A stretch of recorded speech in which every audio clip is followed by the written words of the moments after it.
We're live. Excellence begins. From the industrial wastelands of Michigan to the fruited plains of Iowa, this is the American Greed Factory. Why relate to his cheer perversity?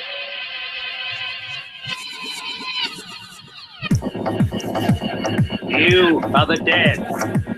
Remain exactly where you are.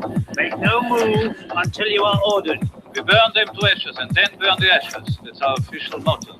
Now we can see you. Clasp your hands behind your heads. Stand out in the middle of the room. Stand back to back. Who can explain the fascination of fire? What draws us to it, whether we're young or old? Here comes a candle to light you to bed. Here comes a chopper to chop off your head. And welcome to the American Greed Factory podcast. This is Nathan. And this is Conlon. Tonight we have a plethora of entertaining news and stories to talk about. Do you want to jump right in with Jared from Subway? Sure. That is just what's the Kevin Smith thing? It's driven my imagine. How does he say it? What's that? You know, it's taken my imagination or. Well, I think he has a way of saying it. I don't know, but anyway. The thing where he talks about like 9/11, where it's like it's all untrue, but it's captivating as hell. Or something. Yeah, captured. That's it. Captured my imagination. These Jared Fogle Subway ex Subway spokesman, Jared Fogle, and his child pornography and sex with minors in New York Odyssey. It's like, oh my God, it just shocked me. I was like, what are they even? Because when I first heard, I mean, I know we heard like, oh, what was it? Last month. The first thing was like, one of his assistants is being charged with child pornography, and like, yeah, the guy who ran his childhood anti-obesity foundation was charity. Yeah, had child porn on the hard drives, and like, well, that's sick, but yeah, you never know what your employees are getting up to, and maybe this guy was an employee. Then it turns out, oh, they're pretty good friends, and then a month later, it's like Friday. My alarm goes off last Friday. It's like ex-Subway spokesman Gerald Fogle will plead guilty to all these counts of child pornography and sex with minors. And I was like, what? What the hell is this guy doing? And yeah, the sordid details came out. And boy, it's pretty nasty. I mean, it's unbelievably bad. I just never thought that. Well, here's the thing. Here's kind of like the long and short of it is his friend not only had child porn like you get from the internet or whatnot, but he was also producing it by putting cameras and clocks. And I think it was his stepchildren or what. He was trying to see if his stepdaughter was having sex with her boyfriend, and none of these kids knew they were being recorded or videoed or whatever with these secret of course. Yeah, and so and then Jared wanted to see the images, or he was like excited about watching underage children undress or something like that. And then he's been going to New York City, that through the internet he's been communicating with underage girls and like 16-year-old girls or whatever, and going and having threesomes at the Four Seasons or whatever. And it's just like, wow, this is insane. And then some lady has been, I guess the FBI has been onto him for a few years because they had this woman wear a wire, and she was talking about with him about how he said like middle school girls are hot, and he loves thinking about sex with underage girls. Was saying this to a woman, and then as they got to be friends, of course she was just pretending to be his friend. She was, he was basically inquiring about how did your daughter feel about that, and just like full on crazy shit. And then I guess him and this friend that got arrested earlier for child porn, they inquired to a lady they knew who bred horses if they could come over and perform sex acts on the horses. It's like, whoa, we just don't, there's no limit of sickness to this guy. Well, the one I heard was like they have some text between him and somebody, and like he was like putting ads on Craigslist trying to find a couple so he could watch them have sex.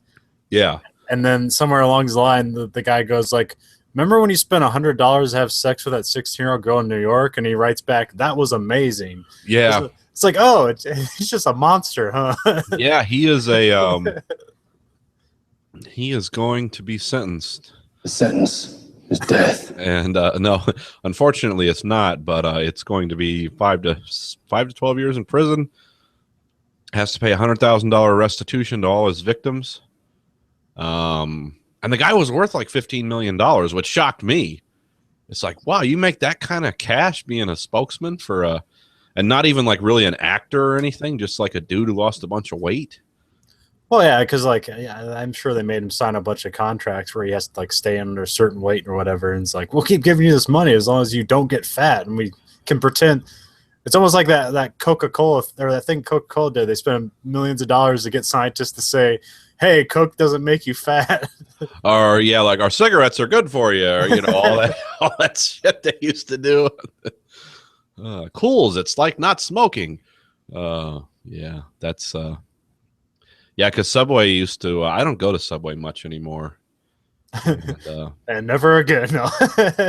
Well, I mean, like I said, I don't associate the brand with this freak. No. That's just, I mean, but see, that's one of those things. It's like, here's a dude, like the rest of us have to get out there, bust ass, do the best we can to make a living, always sweating what's going on next month, what's going on in the world, am I going to have a job, this guy just wins life's lottery.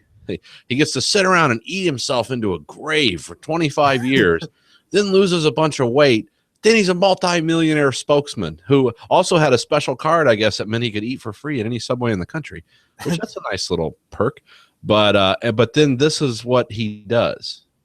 Like if I lost a bunch of weight and became a $15 million spokesman, I would try to like improve my guitar skills or learn how to drive a Lamborghini at like go out on a track and not worry if I put it in the wall because I'm learning, I'm having fun.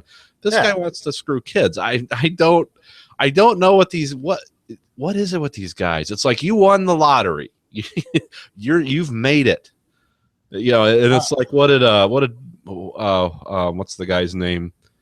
Doug Stanhope is like, well, we got, Subway Jared is now our pinnacle of, human, health in this country. He's a guy who's kind of fat, but yet he's, he's our hero, and he lost a bunch of weight, which is great. But it's like, wow, I don't understand that. And you're doing this stuff like not anonymously. Like people know who you are. You're not an A-list celebrity, but people could figure out who you were. And you're going to Craigslist and going to New York to do all this sick stuff. I don't know. And had a fairly hot wife too. It's like, wow. Oh, I didn't know he was married. Yeah, he's been married twice, and has kids. No, his wife announced the same day he pled guilty. It's like, yeah, I'm dissolving the marriage. I'm out of here. So, but yeah, after this, I mean, yeah. What do you think? You think he's going to come back? You think there's a few more miles in the tank? This guy's going to get murdered in prison, or first he lost the weight. Now he gets to lose the teeth. Yeah. Yeah, because they do not like the creepo sex people in prison. I mean, that's especially a guy who had it all. See, I don't know how much of his predilection was towards being a pedophile or how much it was just sexual deviancy in general. Because to me, he seemed like, remember that guy? You ever see Kenzie? A few times. Remember that guy who just had sex with everything? Yeah, and there's real creepy dialogue in there. And then like, I do remember that. He get like erect really fast, and like he was just touring the world. Like, I can achieve climax in 15 seconds or something. Or, yeah. And they were like, no, you can't. And he did it in front of them, and they're like, oh, okay. Yeah, who played that? It's that real creepy actor. Yeah, I want to say it's William something. Wasn't he? William Dafoe. Yeah. No, it wasn't William Dafoe. It was the guy from Die Hard 2. Let me look it up. Okay, yeah, we got to get this right. It sets the mood. I think it was a guy from Die Hard 2. I thought it was Willem Dafoe, but no, it wasn't. God damn it, William Sadler. Oh, okay. Yeah. Huh, I thought it was Willem Dafoe. Oh, well, anyway. But anyway, yeah, this guy, yeah, this guy seemed like just a man for all seasons. Maybe I don't know what his thing was, and but see, the thing is, like, you can even be Jared and have all the deviant sex you want, but just keep it in the adult world. Yeah, It's like just you can swing from the rafters. I mean, they really wouldn't have any right to fire you unless you were doing like Filipino strangle porn or something. But when you're doing stuff with kids, I mean, you're done. It's over. That's why I thought like that's why I reminded me of that guy, because that guy was just like obsessed with the monkey. Like he goes to Taiwan and has sex with kids and like adults, elderly, anything. Like that guy just has sex with anything. Just Jared had some extra perverted bucket list for sex. I guess. I mean, but the thing is, you can't get away with it. They're watching. They might not get you every time, but once they do get you, you're fucking done. And it's just stupid to do. I mean, I like I said, I don't understand. The predilection with sex in this country has gotten really weird. Yeah, I know that sex has always been going on. None of us would be here if it wasn't. But it's sometimes this stuff is just shockingly like. Well, yeah, I mean, when people think that they're not being watched or listened to. Yeah. I can open up now and really say what I feel. It's like, don't. Yeah, you know who Edward Snowden is? Yeah, ever heard of? I mean, God, they're watching everything you do. You have less privacy now than you would if you had like films in a projector. Here's the thing: don't do that. When you die and go to heaven, you can do it all you want. Yeah, there might be privacy in the afterlife. There might be. We don't know yet. The NSA is working on it. If you're a good Christian, someone's heaven might be someone's hell. That'd be an interesting religion. Be chaste and good in this life. The next life will be just, a brothel of pleasure. Oh, God. Isn't that one of the promises of Christianity? It's like, I did all this not killing, so when I go to heaven, I can kill all I want. I'm going to be neck deep in blood and guts. Because that's God's promise to me. No one says heaven can't be terrible if that's what you want. Yeah. It's your heaven, remember? Yeah. It's Hannibal Lecter heaven. I made him swallow his tongue. You ever see blood in the pale moonlight? It appears quite black. Yeah. You're going into shock now. I want you to enjoy this. Yeah, this Jared stuff, though, it was really that just proves, that something I've always thought of is like Indiana. There is a certain kink there, and especially the Indiana Jews. You got to watch them. Because I didn't know if Jared was a Jew until they said it in an article. I was like, the Indiana Jews, the most deviant of the deviant. I'm kidding. No, I'm not anti-Semitic. It is kind of weird that a dude from Indiana is a Jewish guy and now a horrible sex pervert. But well, that's that, I guess. I don't know. That was like I said, I couldn't read enough about it. I was like, I just can't believe this guy. And it's been going on for quite a while. Because when you run out and plead guilty real quick with the platoon of lawyers, I'm sure we had, that means there's some. It's like, well, let's get this over with now, because if this goes to trial, who knows what they're gonna find. Like a predator treasure room of spines and skulls. I mean, we don't know how deep this goes. There might be a candle and a satanic pentagram somewhere, for all we know. It's just a Subway counter full of different kinds of organs harvested from children. Yeah, we don't know how Mingala this is gonna get. Would you like the hot sriracha sauce with that? Oh man. And it's especially sad because they went into what's going on, like the state of the company right now. Like Subway is what do they say on the Wall Street thing? It's a distressed company because Which Jersey Mike's. There's all these sub places that are coming in. Yeah, and now Subway's go ahead. Subway's the most prolific restaurant in the world. Yeah. There's more of those. They cram those in gas stations. Sometimes you go into a bathroom stall. Would you like a 5 for $5 foot long? It's like, whoa, these things are everywhere. Yeah, the way you used to assume McDonald's was just everywhere, like that's what Subway actually is. Yeah. Well, see, the Subway has an advantage. The only hot thing they have is their bread maker. Yeah. Like they're not doing like fries. They don't need their own building. They can just be trunked into anywhere. Yeah. I mean, it was a cool thing when it started, but like all their competition is better. Yeah. Now all their competition is also more expensive. That's but true. Seen as well. See, they say like the one guy was analyzing like the $5 foot long. That was a really big marketing coup. It was like 5 foot long. It was all the right plosive consonants were there to make a good advertising campaign. Well, then they realized they're losing their ass doing that, so they had to back away.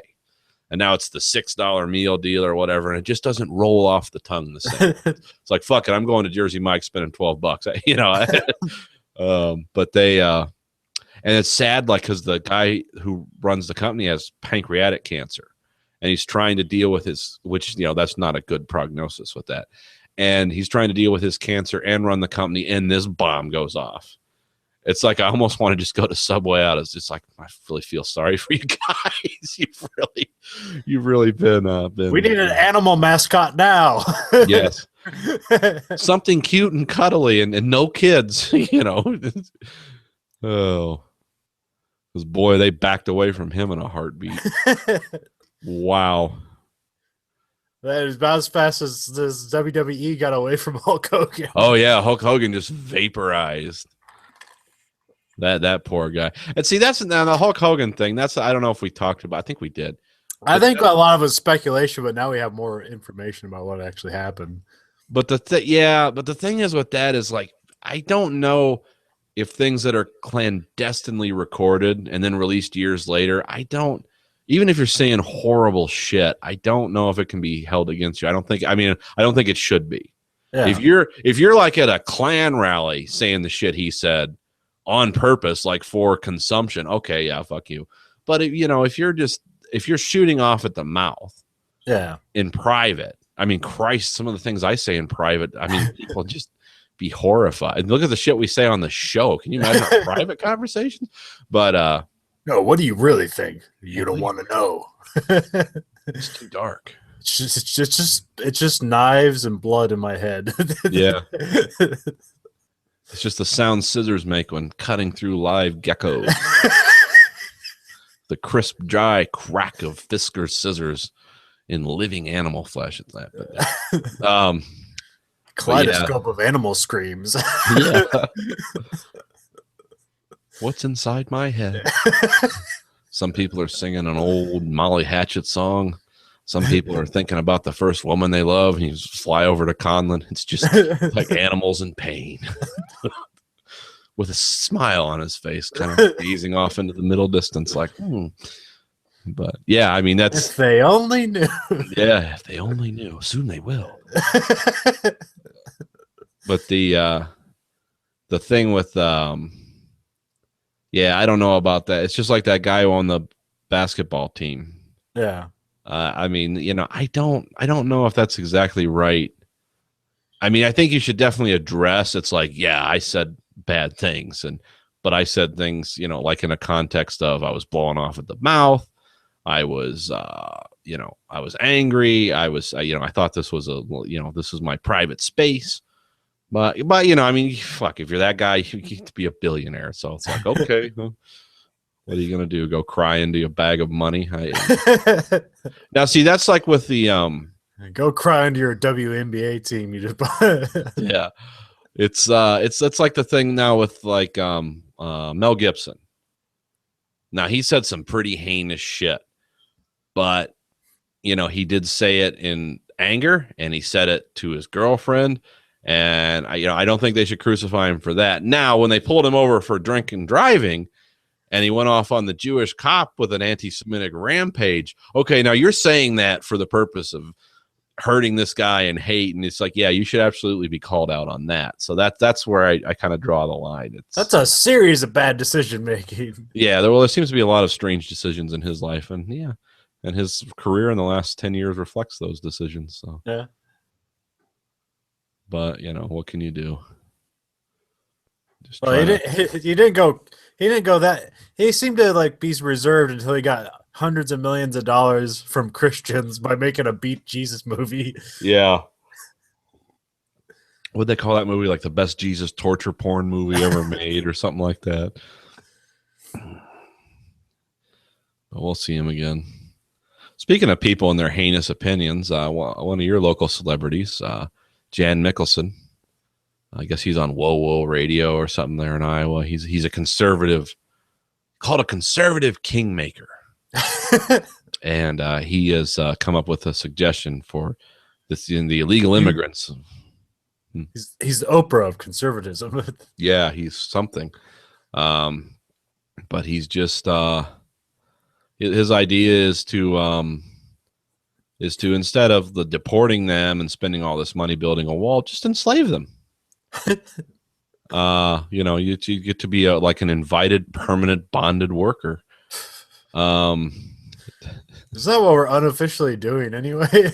Well, yeah, it's just I mean this issue, it's a serious issue, but I don't know. These guys seem to be addressing it with a certain vitriol and hate that, while it may be instantly emotionally appealing for some people, doesn't really offer a good long-term solution. I mean, I don't know though, but you get a lot of fuel out of that. I mean, Hitler got real far in his political career with that whole round him up, kill him thing, right till the end. Didn't end too well for him.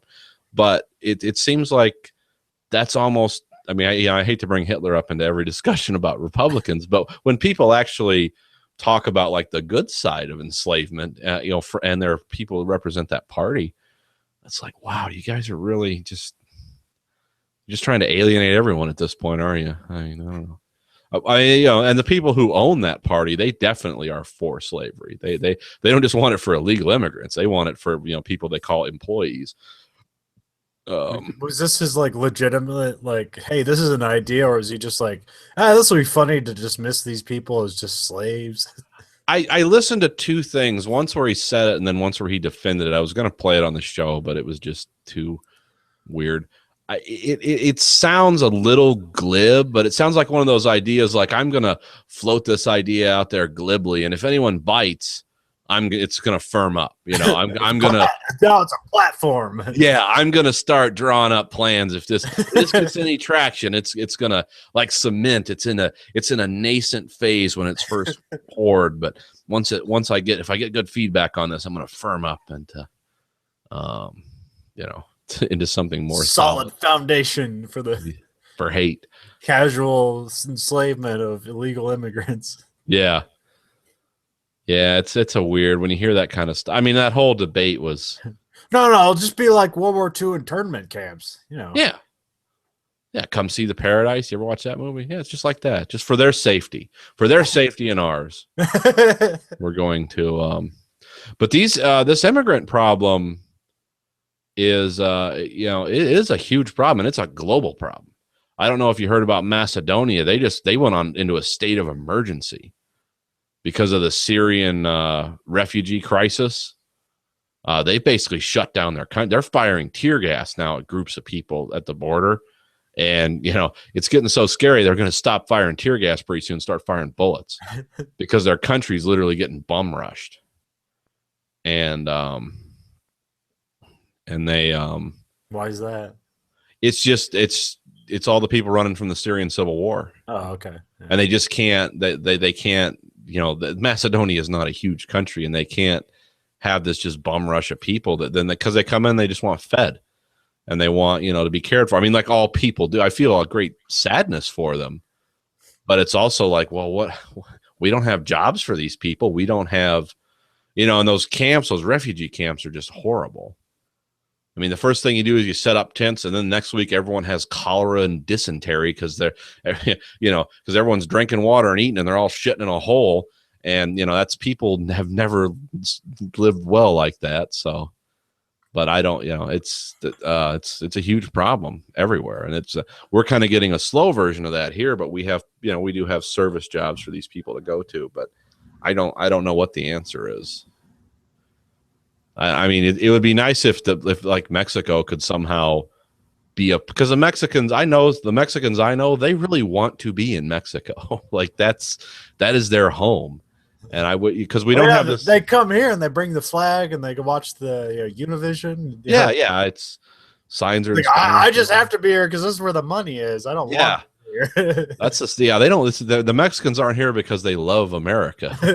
Because we don't have this problem with Canada. You know, we're not being overwhelmed with Canadians. But the problem is their economy and the way their countries run is just, it's terrible, and it's like 50% unemployment there. And I'm very sympathetic with why they're coming here, but I don't know that we can just, I can't go to Canada and work under the table and not pay taxes and not contribute in any way to that society. Like it's a right, like I mean, thank God I'm not in that position, but it's tough out there. I mean, there's no easy answer. That's the thing. I don't think slavery is the answer, but there's not when people want to embrace this issue and kind of make it their own, people like Trump and that, I just think these are some really gross ideas coming out. But I don't know. It's all emotional appeal. Nobody's really going to do that. Yeah. Nobody would vote on that. But it's sad to hear. I mean, Matt Taibbi wrote another amazing piece. It's I don't know. It's all you can. I saw my Facebook, but you can check it at Rolling Stone or whatever. It's called "Inside the GOP Clown Car," and it's just it's showing how even serious candidates from the GOP are now. What are they doing? They're all having to hove to the right, as crazy a fashion as they can to try to keep up with the Trumpster, because he's getting all this traction. But yeah, I want to see how what vetting process they put that guy through if he gets the nomination. It's like, what's in your background? Oh Jesus, might as well run Bill Clinton again for.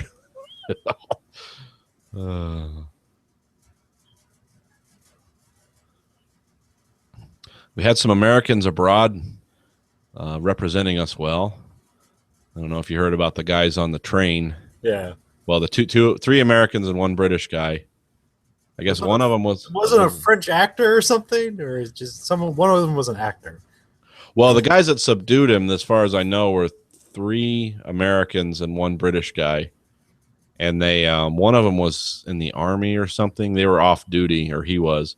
Yeah. But they were near the bathroom, and somebody recognized the rack of an AK-47 slide, and they were like, "Oh, we got to stop this guy." And I guess the guy had a knife, a gun, and an AK-47. And one of the Americans almost lost his thumb because of the knife, because the guy was swinging the knife around. But they whipped the shit out of him, and and they had him hogtied.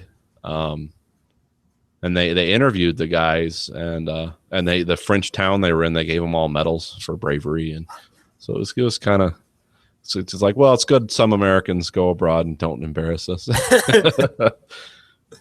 And they had a little press conference I was able to see a little bit of, and they asked the British guy, he was an older guy, he's like a businessman, and they were like, "So were you trained to deal with this?" And he was like, "No, of course not." What do you think? I'm a business guy on a train. I'm not fighting terrorists in my off time. But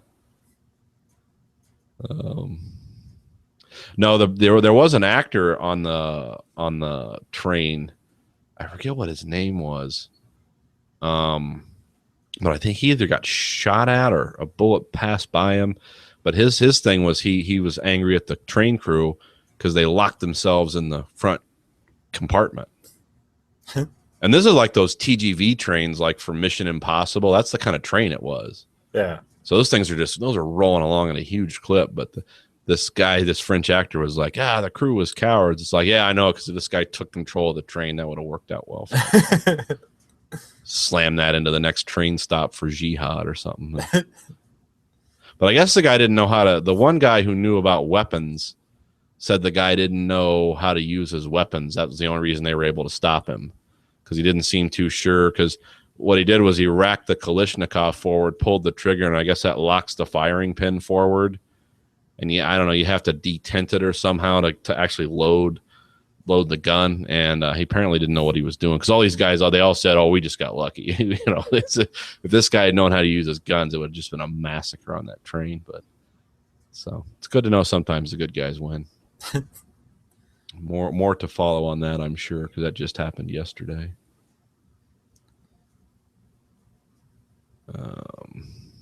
Oh, here's a Florida story. Again, a weird Florida story. 44 Army Ranger trainees were struck by lightning in Florida doing a how to not get struck by lightning training drill. Oddly enough. They all failed. Yeah, well, thank goodness nobody died. This was the group where they just graduated the 2 women. Yeah. This is the same group, and they were doing something, some kind of military exercise in Florida about, to watch out for lightning, because they say lightning strikes are like the number 1 cause of accidental death there. Yeah. And but nobody died, but there's some people got hurt pretty bad. Yeah. Well, I've seen, you find this YouTube video where it was like there was a soccer game going on and the ground was wet, and lightning doesn't strike anybody but hits the ground and shocks everybody on the soccer field. Okay. So I imagine that's kind of what happened.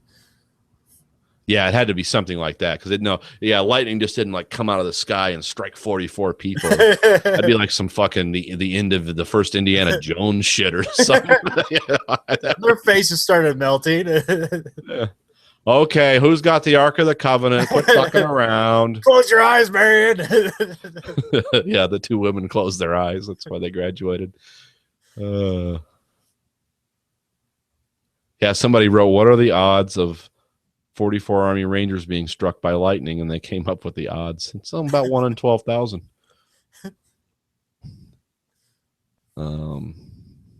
Yeah, but that was kind of weird. Of course, global warming was part of the story.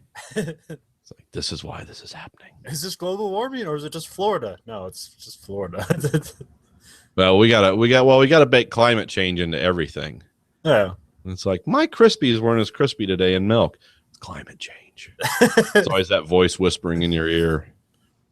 It's been kind of a balmy fall. Climate change. What should we do? Stop using all fossil fuels. Oh, okay. So I get to see what it's like to freeze to death this winter. Yay! At least you go to sleep when that happens. Don't worry, we'll all freeze to death in the oncoming human-created what do you call it? Ice age. Oh, like the Snowpiercer. It's like we're going to reverse climate change by freezing the earth. No, it's just that there are ice ages that occur like every 25,000 years or something like that, or 250,000 years. So we're supposed to be due for another one, but okay. Well, then we don't have anything to worry about. But like people speculate that due to human involvement, we could be speeding up the process to the next ice age. Okay. Well, yeah, I remember in the 70s we were all going to starve to death because they couldn't grow enough food, and the population of the world we're supposed to be like 20 billion right now. Then remember acid rain? And I remember ozone layer. Yeah, ozone layer. What the fuck ever happened to the ozone layer? Well, they couldn't. Yeah, there's no more fear pimping based. Well, they quit using, what are those called? Chlorofluorocarbons. Yeah. They've used very few because they had a readily available alternative. Yeah. And some people were bitching because it's like, you can't buy raw ether at the car parts store anymore. It's like, well, I guess that sucks. I don't know. I've never had a good ether buzz. But, so there were a few things that changed, but ultimately we could still paint metals and carry on with our lives. And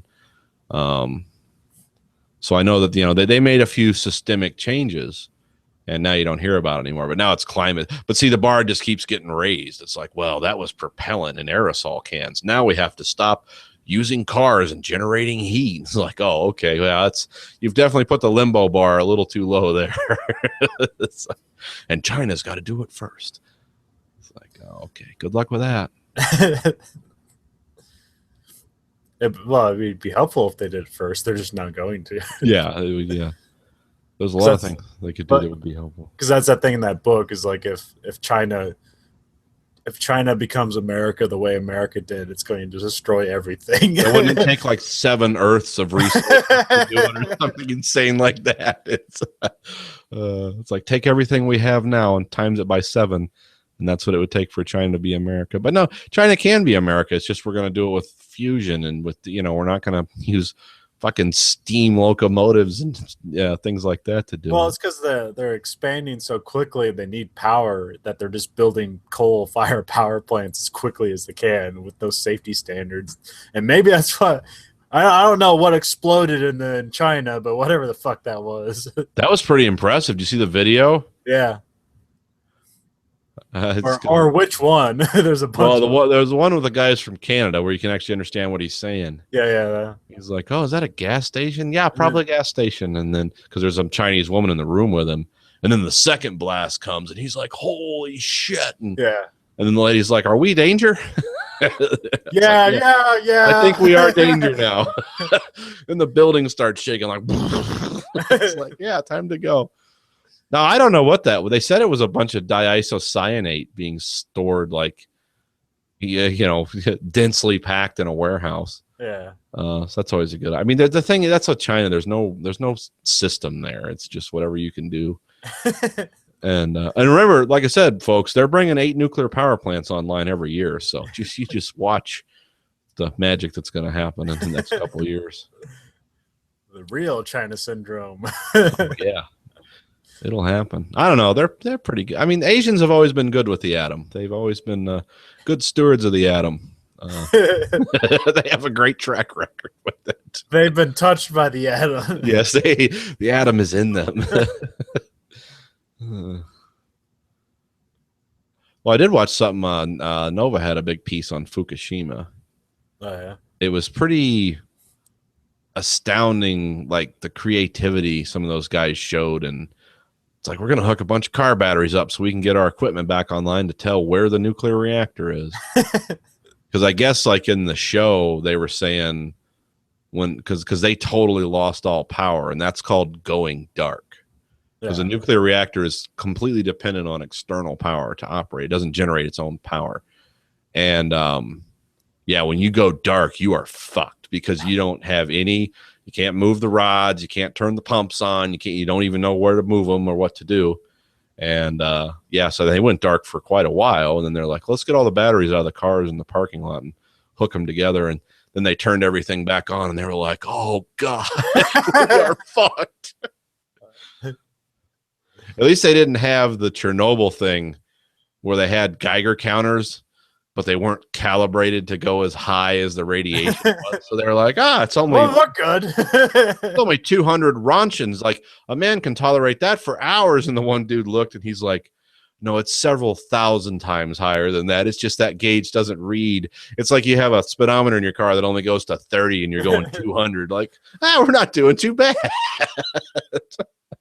But so at least they knew exactly where they were. But yeah, I mean, they showed a certain amount of tenacity and bravery in trying to fix the problem. Of course, they didn't. It was a complete, disaster. But that's when you look at the scale of the ecological disaster they were dealing, or the natural disaster they were dealing with. It's like, that's what can you hope for? The only thing that was kind of shitty was they sort of knew that had happened before, but it had been many, many lifetimes ago. So that because they had a firewall built to a certain amount, it's like, well, the tsunamis will never get taller than this. And when it was 3 times the height of their fire break or whatever, it's like, oh my God. Because it basically destroyed their diesel generators, which were supposed to come on in an emergency and provide the plant with operating power. Yeah. And then they had the secondary problem of their cooling pools for their fuel rods were running out of water. And there's nothing nastier than an exposed fuel rod. It likes to burn off and oxidize. It super oxidizes in the atmosphere and creates about everything that'll kill you simultaneously. Might as well drink nerve gas. But yeah, anyway, Asians in the atom. We'll see what happens. I have a story out of Japan too. Okay. Konami. Do you know who Konami is? Video game maker? Yeah. Well, not anymore, but Yeah. It looks like Metal Gear Solid 5 is probably going to be their last game. Well, no, they'll make phone games because those make money, but nothing substantial or artistically. They're not going to make anything. But no, the Nikkei did a report on like the internal workings of Konami, and And it makes you like, I heard speculations before that like Konami might be run by the Triad. The Yakuza or Oh something. yeah, Yakuza. Triad's Chinese. Never mind. Yeah. The Yakuza. So like they don't like allow like the internet or phones or email. Like if somebody from Konami was trying to email a press person, they were assigned like a randomly generated email that you could never like go back another way. And then in some spots there's just no internet whatsoever, and like they had to make a game, and like they could even go do research on the goddamn internet. And if you like did something they didn't like, they would just like they wouldn't fire you, but they would move you to now you instead of making a video game, you now are like a support person at one of their many health clubs in Japan. Oh boy, yeah. This sounds like a uniquely Japanese. Or now you're going to be working on the Pachinko machine assembly line because you fucked up making a video game. But will they still pay you at your like video game developer rate? I'm not sure. Maybe, probably. They probably have to retain you because otherwise you just quit. Yeah. Well, unless they'll come cut your pinky off or something. Or I remember there was somebody who left Konami to work for another. I think they're working for Bandai Namco or something. They moved over there, and like people like were on their Facebook. They liked the post that person made. They're like, "Hey, congratulations!" And all those people who liked the post then got demoted or transferred to a different part, and like we're no longer on the video game team anymore. Nice.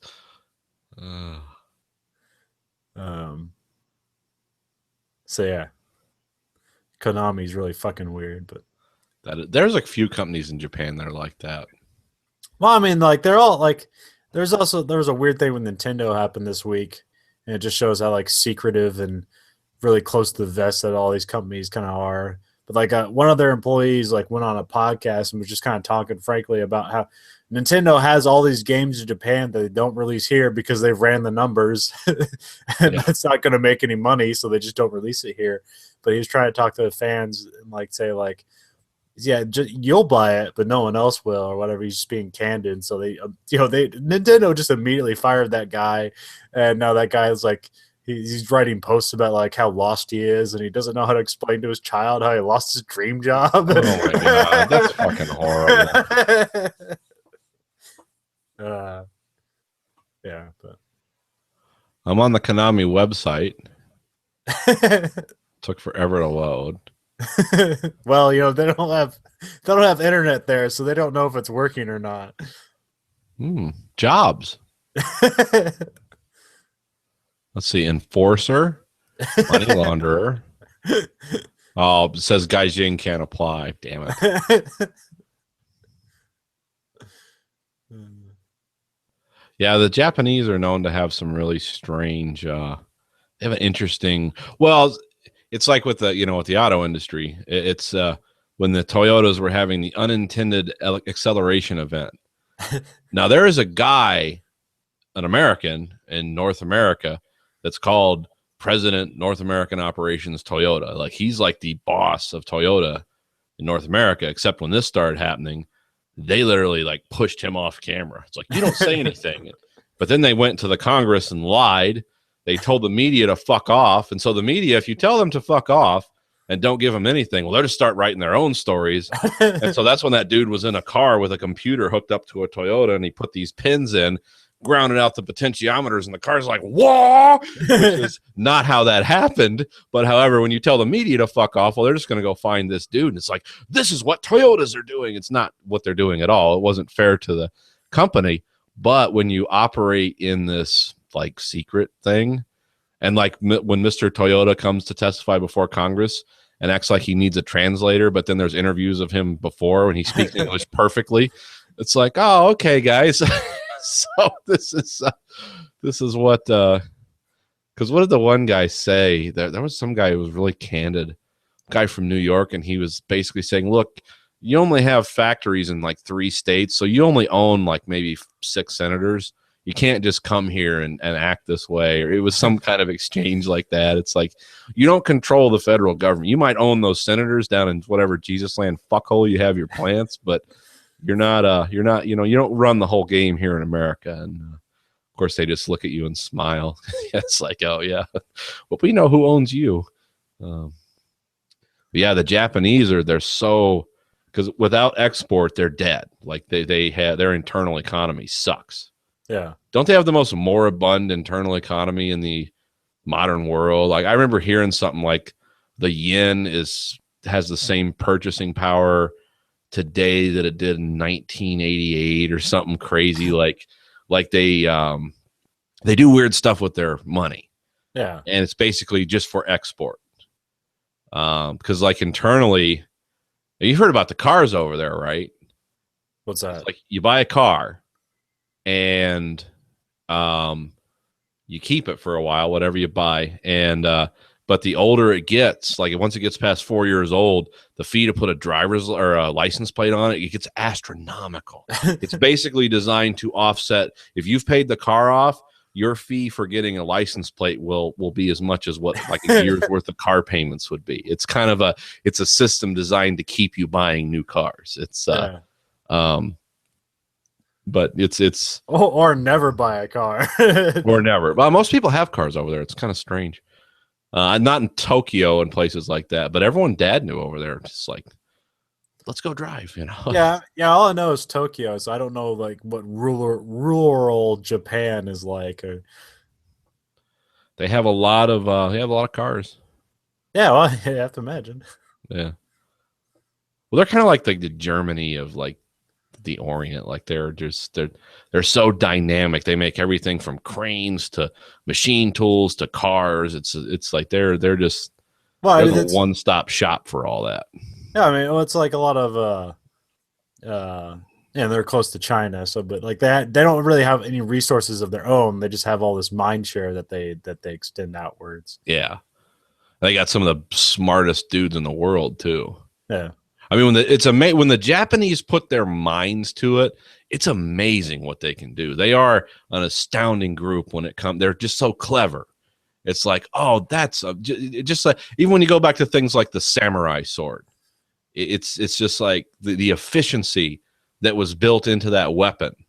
And we had swords that were just, our ancestors, we had the broadsword, and actually the temper and the steel and stuff were very, very similar. That they always said that the samurai sword, I know there's a more proper name for it, but the katana, they always said it must have had a better temper of steel. The Japanese had some steel secret. It's like, no, the steel's the same. It's the design. Because it was a two-handed sword, and it was designed to slash and cause horrible injury upon being unsheathed. A broadsword, a man would pull it out, stand your ground, sir, and it bang. The Japanese are like, don't clang the swords together. That ruins the blades. It's like move quickly, move with your feet, slash and get out of the way, slash and get out of the way. Because, one or two slashes with a samurai sword, you're dead. I mean, they're just going to slice right through you. Yeah. Whereas a broadsword, the sword was, sometimes you had a shield, sometimes the sword was a defensive tool, but they just designed it. It was more cleverly, its curved blade, it was just a hack and slash design. So that which was the most efficient way to use a sword until the rapier came along, and that kicked everyone's ass. But then the rapier didn't have a huge, long 500-year arc, because then firearms came into use and that kind of. But yeah, you don't want to fight a guy with a rapier, even with a katana, because that is strictly a stabbing. That's what fencing is. It's all rapiers, but you just step in, stab, and there's virtually no defense against. It's light. It's easy to deflect away from if someone has a sword, and you just stab all the organs really quickly. Yes. And it's wedge-shaped head designed to cause maximum organ damage. But that wound is not sealing itself. Nope. But that was. Well, have you ever seen the people that are getting into like the original sword fighting? It's like the old school, like we're gonna put on armor, like it's mainly chainmail over leather, and we're gonna fight like in the German tradition. They're gonna use like blunted swords, but that's about it. Yeah. So they're like trying to get like it's almost like an Olympic sport, or they're trying to get to be one. Yeah, it's over so fast. Yeah, and the lung capacity these people have, because they're all encumbered in this armor. They're swinging a heavy chunk of steel, and it's 5 seconds and you're done. It's not the long, slow tong, tong. It's more like the Jedi shit, like that's but But yeah, it's all like 20-year-olds. Oh. And then they have, speaking of which, have you seen the new History Channel show? It's a really, me and Stacy love to watch it. It's Forged in Fire. No. It's the guys that use the sword and knife making techniques, but they're kind of like traditional blacksmiths, but in a modern setting. And it's like a contest. And they have like a blacksmith set up in this. It's like a reality TV show, but they're like melting down ball bearings, and they'll have all kinds of different metals out there. They'll have like, ball bearings, which are just like, that's just chrome vanadium steel. And then they'll have like, what else did they have? Oh, lawnmower blades, leaf springs off of trucks, but all that shit you can melt down. And these guys are like blacksmiths, and you just melt it down and make a cool knife with it. And then in the end of the show, you go home to your home forge and you have 5 days to recreate a weapon from history. And, some of these guys are like real artisans, like they'll make a broadsword with a Damascus blade and like a beveled tip. And it's like, wow, if I ever won the lottery or something and didn't have to like work for a living anymore, I would definitely I'm probably too old and fat to swing swords around anymore. No, but up on the wall, the people will be like, what the fuck is that? Well, and that's what I like about this show is these are not decorative weapons. Like they put them through tests. They'll like chop ice with them, chop coconuts. They'll have sides of hogs there, and these guys, and because that's what I would like is like, yeah, on the wall, it's like, oh, that's cool. Would you pin $200 for that? It's just a straight piece of steel. It's like, oh no, you can go chop down a tree with that if you have the stamina. That's a real fucking sword, or axes or anything. They even made these one Indian weapons. They're like throwing discs, or they look like throwing discs. Like the Xena thing? Yeah, but they're it's just like a round thing, and it's like this, and you grasp it with like a leather glove, and it's razor sharp all the way around. Yeah. And I was like, well, that's kind of a silly weapon until I saw a weapons expert try these weapons out. I was like, oh, those would fuck people up in a hurry because you got one in each hand. Yeah. It's not just one thing. This guy's multiple. It's like, wow, that's crazy. Those are the one guy that made a beautiful one. It was way too heavy. The other guy made like a plain one with kind of like pocked steel, but a real sharp edge. And it's like, yeah, this is actually closer to what they were. Because the other guy like inlaid melted brass and like polished it. And it looked like a movie weapon, but the guy was like, this is too damn heavy to use. So it's kind of weird how some of the guys get fancy and that their blades will be unbalanced. But the guys who make the plainer blades, the guy will be like, yeah, see, this has good balance. And he'll demonstrate. Because the one guy's blade was so heavy on the tip, when the dude swung it, he almost had to stop because it almost flew out of his hand. It was so heavy on the front. And the guy who made the sword thought it would be a good slasher for that reason. It's like, yeah, this has got heft. But when you have to swing it and then counter swing it, it's like it almost flipped out of his hand because it just had too much. I imagine a swing and a miss, you're bringing it back to yourself real easily. Yeah. It's not nice. Well, even like the guys from Game of Thrones said, like all the swords they use, they're aluminum. Yeah. That's how like Jon Snow can charge down the hill with a sword in one hand, like because it's aluminum. It's a decorative sword. Because if you tried that with a real sword, now you'd keep that fucker in the sheath and run down the hill and then pull it out because you're not swinging that thing around like a baseball bat. It weighs too much. We're at the bottom of the hill and I'm out of breath. Yeah, I can't breathe. But yeah, it's called Forged in Fire. I really enjoy the hell out of watching it because you actually just get a little insight into, because they have hours to do this, but they sort of compress it for the time of the show. And it's just like you see these guys like ting, ting, ting, and the sweat just pouring on. I mean, every pore in their body because they've got this white hot piece of steel there.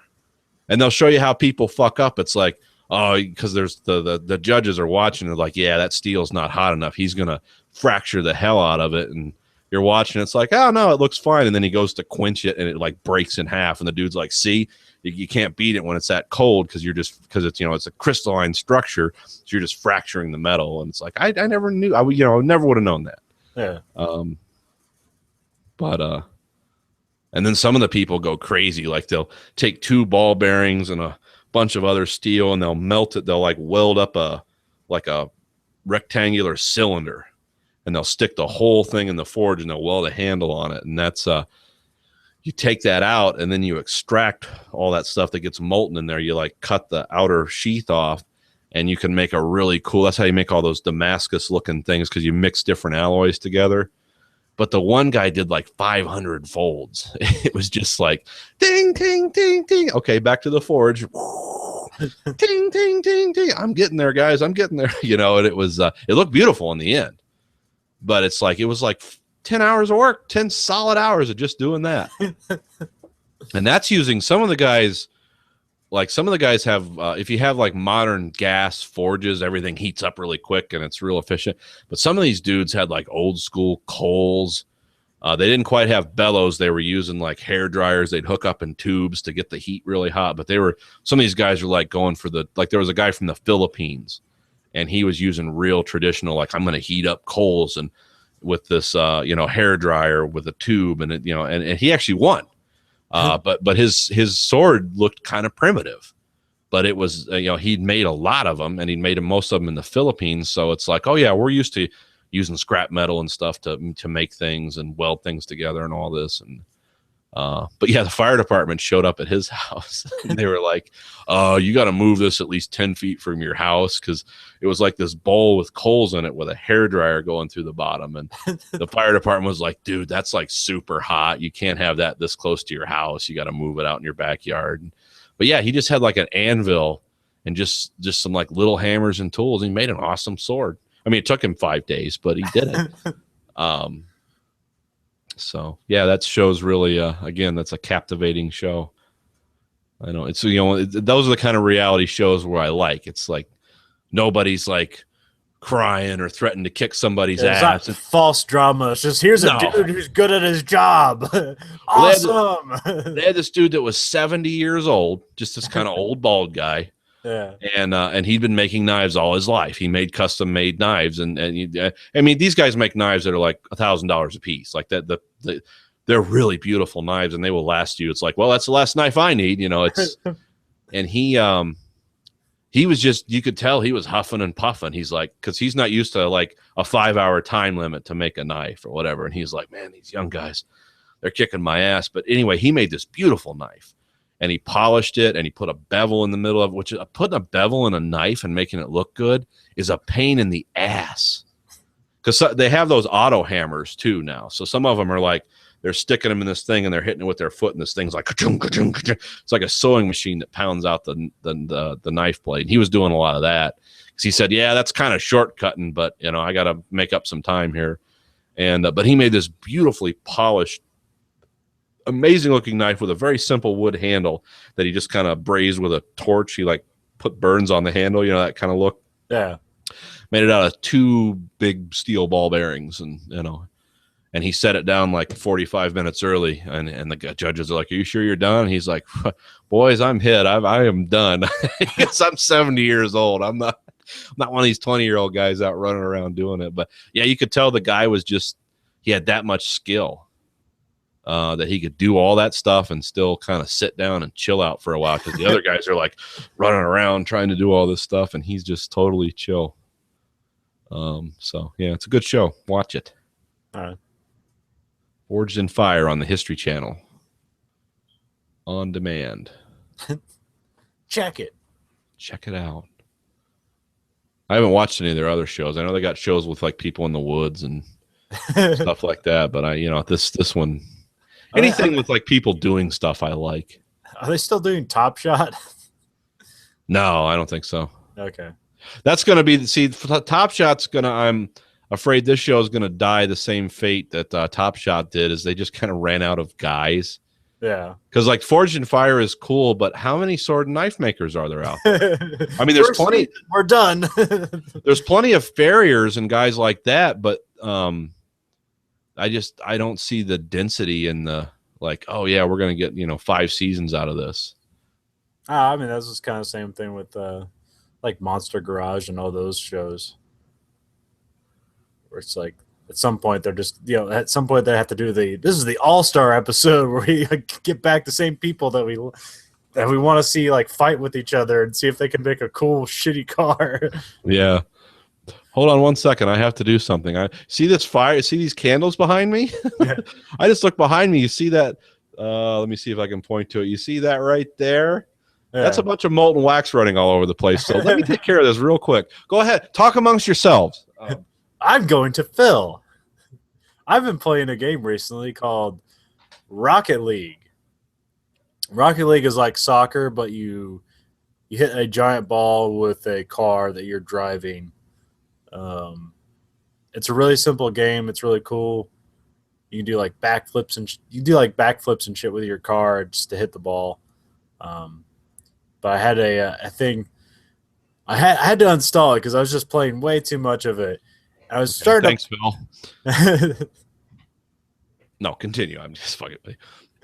I was playing too much of Rocket League, and I got this point where, like, every once in a while, like every 10 games, you get the super racist, like the person who's just like talking up a bunch of shit, and then they just like start just being super racist, and it got my heart like really elevated. It was like my heart was pumping out my chest because I really want to beat the fuck out of this guy. There's other people online. Yeah. Okay.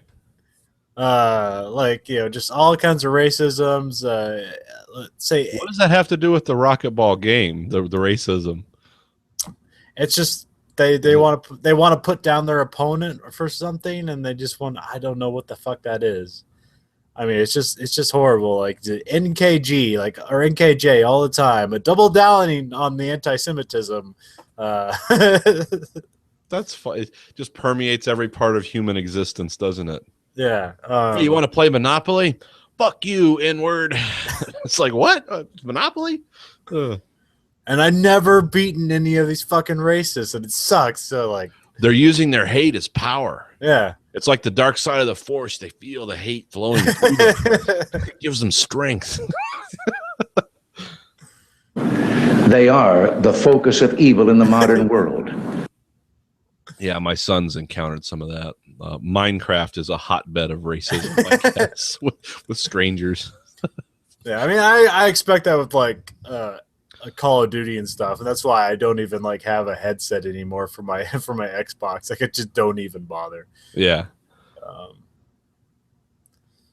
But It would never occur to me, hey, let's go online and play a first-person shooter.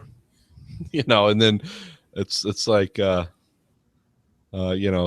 like just rave anti-Semitic stuff. yeah, it's just constant because, like, if they're winning, they yell at you. If they're losing, the excuse is the racism. It's like the universal. Yeah, it doesn't matter. It doesn't mean anything. What's that thing about the F word?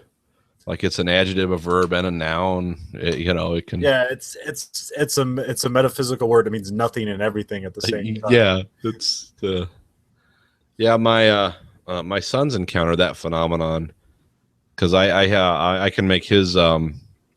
He wanted to play sound effects and like drops through his Xbox, and there's a way to do it. But I have it sometimes. We can hear it on a speaker, and I was listening one day, and I was like, "What are these guys talking about? What are they? Why are they saying this stuff?" He's like, "Oh, that's just online gaming." It's like, well, they don't have an outlet for that anywhere else. No, I guess. Yeah, that's why. I mean, it's usually cited as being the worst on Xbox 360, but PC, it's like, go to Counter-Strike. It's like that shit's all over the place.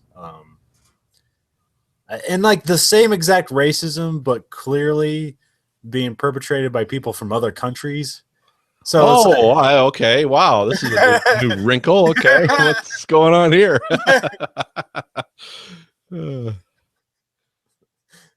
Yeah, the French don't have the N-word down quite yet. I don't. What are you saying? Are you calling me a Nigerian? What's going on here? Oh, that's crazy. Yeah. Yeah. I mean, that's just competitive. I mean, that's why they don't mic players in sports games. Oh yeah, I'm sure that's flying around. The horrible shit that people say. I mean, I remember like one of the competitive advantages that Michael Jordan had was just a shit talker he was. Oh, is he a good shit talker? Was he? Oh yeah, yeah. He just like Yeah, like one guy's like, I give her like some guy was guarding him, and he just like he like scored on the guy who was guarding him like 3 times in a row. It's like, yeah, when are you gonna do something about this fuck face? That would just motivate me to do something. Yeah, well, Maybe that's what. maybe even a foul. The old elbow to the face. Like, oh shit, I'm sorry. Well, that's what the competitive, because it makes you really, really want to try harder, and then you end up fucking up because you end up doing way more than you need to do. Yeah. So the best thing is just to shut it out and play. Yeah. Play at your level. Yeah.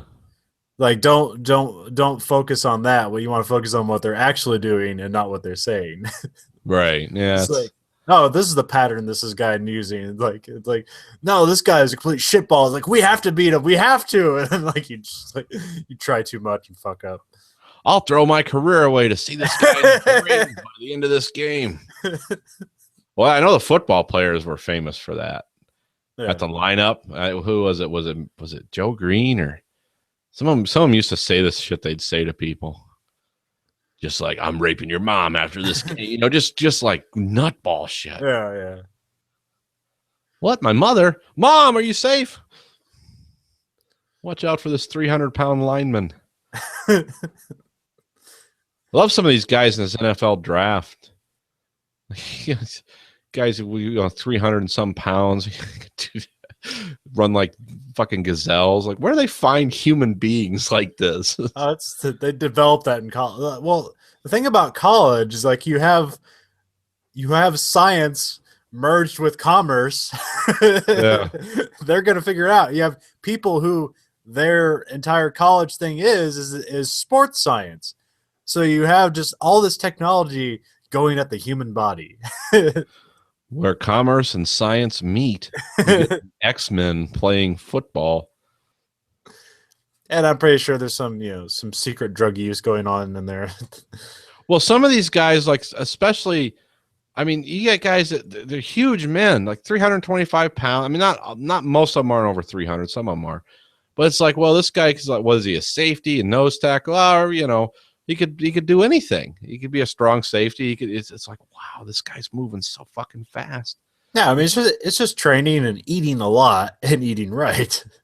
If you threw some of these guys in a cage with a silverback gorilla, it's like even odds. Like, I don't know who's gonna win. The odds definitely favor the gorilla. Some of these dudes are like, they're as strong as great apes. Now, they won't maintain that throughout their life, of course, and their shoulders and knees are going to explode when they hit their 30s. But still, the fact that it's even viable for a short NFL career, a short, bloody, and violent NFL career, they're going to have to do something with the helmets, though. This concussion shit is because they found the weakest link now. It's not your shoulders, it's not your knees, it's your fucking skull. And why is it your skull? Because you have guys that have the launching force of a fucking Lamborghini now. These guys are coming off the cleats at 2 Gs. It's like, bam! It's like, yeah, your skull's like paper thin. Well, it's kind of a weird opposite thing of that. So they made the helmets really hard to protect their heads, and now that's a weapon that the players can use against other players. Oh, they're spearing with their helmets, kind of. Yeah, because it's going to protect their head, but it's going to hurt the fuck out of the guy they're hitting. Tear the body apart. Yeah. So they made that illegal now, but people still do it. Spearing's been illegal for a long time. I think they've redefined it. Well, I mean, spearing's one thing, but like it's called leading with the head or something like that. You can't do that. And it's like literally the guy is jumping, launching himself in the air, and tucking his arms and putting his head out to get his spine aligned. He's becoming a javelin. He has made his body into a rigid javelin. and he only weighs 278 pounds. Yeah, he's only like as fat as me, but solid fucking muscle.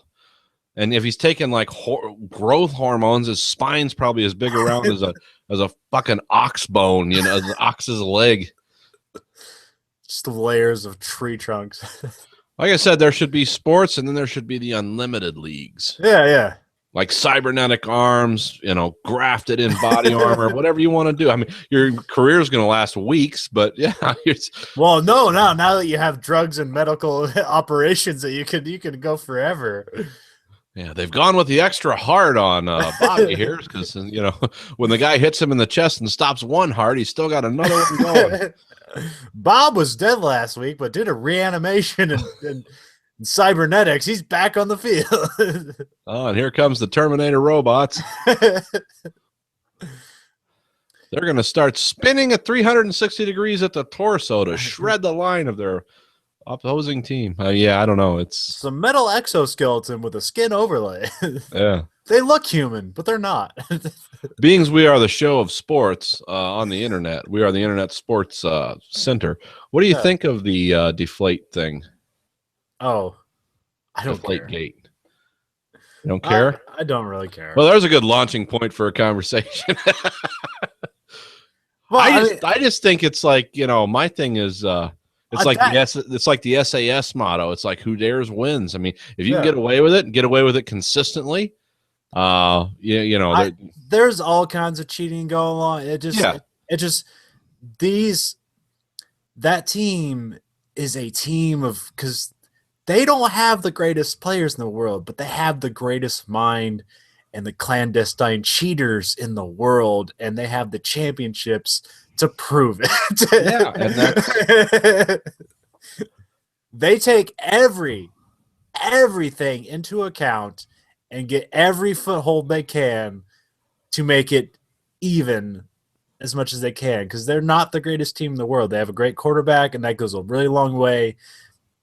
They have a lot of mid-tier guys that they can cycle in and out of their defense. Like, they have the best 6th-round draft picks in the world because they bring people in and they build them up. But, like, that team is not an all-star team, but they won the Super Bowl. Yeah, it's kind of like Patton in the Third Army, during the Battle of the Bulge. It's like, we don't have the best tanks, but we got the best tactics. We're gonna play off our strengths and our opponent's weaknesses, which I think is fine. I mean, I don't know about physically modifying the equipment, but if you can get away with it, and apparently this isn't like the only time it's happened. Yeah, it's weird because I don't know if it actually adds an advantage, but it seemed to, and it was going up against the Colts, so I hated that. But whatever, it's like, I don't think that's the only reason they won is because the ball was slightly less inflated. Yeah. But if it helps, I guess. Well, it's just like the old days of the baseball, all the cheating that went on. When they'd like drill out the bat and just fill it with cork and all kinds of crazy shit like that. Or the weird pitcher shit where he's just got like 3 different kinds of oil on his glove and he just rubs it in the right place on the ball. So, it's a little extra slip, so it gets a little more extra spin. It drops a little more, I mean, yeah. I don't like cheating, but it's like, I just don't really care about this because like they figured it out and they're going to change it. And, I don't necessarily think like they went on to win the Super Bowl, and I don't think they had that advantage in the Super Bowl. So it's like, obviously they're still the best team and they beat a better team than them. Like if they went back to that Super Bowl game and like figured out like all the cheating that went on there for them to win, like then hey, that's pretty fucked up. It's cool, but yeah, don't do that again. But as far as I know, that didn't happen. It's like they beat the Colts, and the Patriots and the Colts is a weird rivalry that's grown up ever since, it was between them and Peyton Manning, where like they hate each other and they have, weird close games or weird blowout games. But yeah. But I mean, if you go through like all the win-loss records for Bill Belichick and his teams, like that dude never loses like twice in a row. Oh, so, yeah, he'll lose once and learn and come back and win. Yeah, exactly. Yeah, he'll in the early season, like they'll have like a loss like early on the season, and they get blown out like 40-3, and it's like team's over, they're done with, like Brady's too old, and then like they meet that team again, and they just humiliate them. Yeah. It's like, we figured out all your tricks. And now we know what you're doing. We've used our anti-cheating ritual, and We know what you're doing. Now we're going to start cheating. Well, anyway, it's halftime. So there's our halftime reminder. Sports reference. Sports reference. So I'll stop recording. Everyone loves this. Time to get up and stretch your legs. People have just been riveted. Go get a bowl of cereal. Yeah. The old bowl of Chex Mix. Or Chex cereal. Throw some marshmallows in it. And guilt. Some honey. I got some farm fresh honey. Yeah. It's good stuff. Problem is there's like bees' legs in it. Sometimes I gotta pick one of those out. Yeah, it's just protein. Yeah, as long as it's not bee stingers. Yeah. This is great, honey. Can't feel my tongue. Are we recording now? Yeah, I'm recording. Alrighty, so am I. But yeah, anyway, farm fresh honey was good. It's good. It only takes a little bit of it though. When you get it right out of the hive, you know how you get that like Mutant Hills Have Eyes honey at the grocery store? You don't know where that shit's coming from. It takes a whole bunch of it. This you just put a little bit on. And I'm conflicted because I'm listening to those Airy X books. Okay.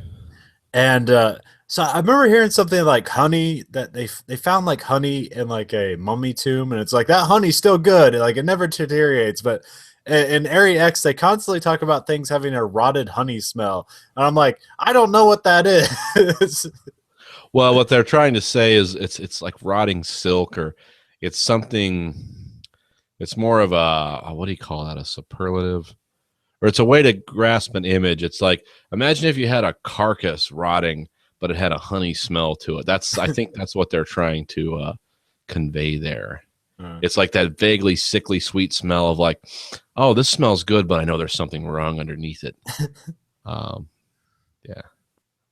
So that's I think that's what they're trying to because like silk never rots either. Oh, okay. It's unless you leave it in the sun. It's one of those things. But I've heard people describe it's like I touched his skin and it came apart like rotting silk, and it's like, oh, okay, you're being very descriptive. It's more of an alliterative thing than it is a real thing. I believe that's what I think. I could be full of shit. It's happened before, but anyways, you're super honey. Yeah, super honey. No, it's just really good, and a little bit goes a long way. And if you have any allergies, it'll get rid of it. I don't know why, but it does. Oh, is it that local pollen thing? Yeah, it comes from like 5 miles from here. Okay, yeah, because that's what I remember. No, yeah, dude, Jonathan was talking about that. Like you get like local honey because it's made out of the local pollen. You build an immunity to like allergies and stuff. Yeah, it's true. It's absolutely true. I've experienced it. Now he has 2 kinds of honey because this is a guy out from where Stacy works, and he's got I got the light kind of yellow honey, but there's a dark honey that comes from the core. It's like a red honey. Some people really go for that, but there's a lot of like enzymes and stuff mixed in with it, and I'm just like, it's weird enough as it is, so I'm just gonna stick with the regular. I don't want the dark honey because it's supposed to have like a wine, like almost flavor to it, but it's honey. The hippies really get into it around here. I'm just happy with the regular stuff. Like I said, a little bit goes a long way. I got like a 5 years supply worth, so or 5 years worth. I remember a guy was like, he was one of my teachers from my Composition 2 class. He was talking about he was a beekeeper, and he talks about that whole process. And hey, you have to get a queen bee. You have to order bees and a queen bee separately. Yeah. And like you get this like weird thing that's made out of wax and it has the queen bee, and it comes from like South Carolina or someplace. And where all your bugs you buy online come. Yeah. And it's like the drones will like try to kill the queen bee at first because they don't recognize it. But then after a while, as they eat away at the wax, they get used to her, and then that's when they become, they like accept her, and then they finally get through all the wax, and then they let her out, and then Isn't that weird? The queen of the nest. Yeah, it's like those are bugs, but there's a process. Like they have to liberate her from well, first they're trying to break in like fucking Jack Nicholson in The Shining to try to kill her. Yeah. And then as soon as they get in there, they're like the Terminator 2, like, come with me if you want to live. It's like, you're not here to clip my thorax off? No. I remember That's an arcane art. Well, they found something weird. They try to figure out like how ants know where like their hive is, and they thought it was like they were counting the steps or something. Yeah. So they put stilts on an ant, and it went like 50 feet past where it was supposed to because it went the same exact amount of steps, but it had longer legs. Oh, okay. So were they counting steps? Yeah. They can count? Or they just have an intrinsic knowledge of how many steps it is. Oh, that's weird. I thought most animals couldn't even grasp the concept of 1 or 2, let alone insects. Well, I'm not sure if it works exactly the way, but that's a way I can explain it to you. Oh, that's freaking. Well, all those hiving, like flies, like that's an insect I can understand. That's an opportunistic insect. The insects that behave like humans, like build civilization, build tunnels, houses, that's freaky. I mean, I like their honey, but it's a little weird. Die for the queen! Yeah, die for the cause! Oh, it's like that's a little too organized for me. I hope they don't turn against us. There's a lot more of them than there are of us, but they also don't make cars and machine guns, so we should be safe. They also pollinate plants and keep us alive so we can have other food. Well, they've actually figured out something with that because there was the big furor over the bees. Yeah. Which they figured out. I mean, unless you're a conspiracy theory or a wacko global warming guy, they figured out it was when they introduced that new spectrum of to insect repellents. And it wasn't Roundup; it was what they call the neonicotinoids, because it's basically nicotine. Yeah, because so few people smoke now in America that they're like, "What are we going to do with? We're still subsidizing tobacco. What are we going to do with this?" Oh well, tobacco, you don't have to spray anything on it because the nicotine kills anything that eats it. So the bugs know to stay away from it. So they started making insecticide. They call them neonicotinoids. And everywhere they sprayed it in large quantities, all of a sudden the bees lost their minds because it stones the bees. Yeah. It's like you being expected to go to work with a constant wash of THC in your system where you're kind of stoned.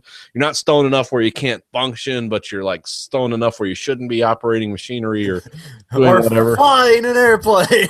Yeah, flying. But yeah, they pretty much figured out that's what it was. But some people still hold on to the fact.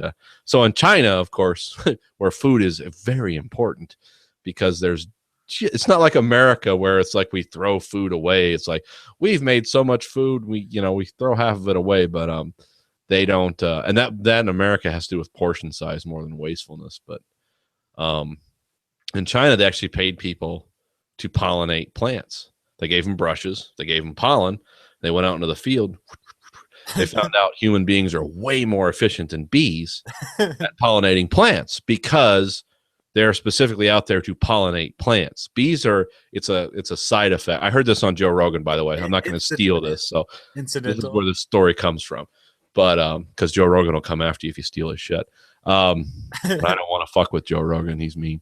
But they were talking about how humans, and actually this originally comes from Radiolab. So this goes back to this. This is none of my thoughts, but humans are much better. This is what the internet told me. Yeah, well, this is what Radiolab and Joe Rogan via Radiolab. Most of the things I find out either come from Adam Carolla, Joe Rogan. Oh yeah, dude. There's then I go investigate them on my own, and then I talk about them on my lame podcast.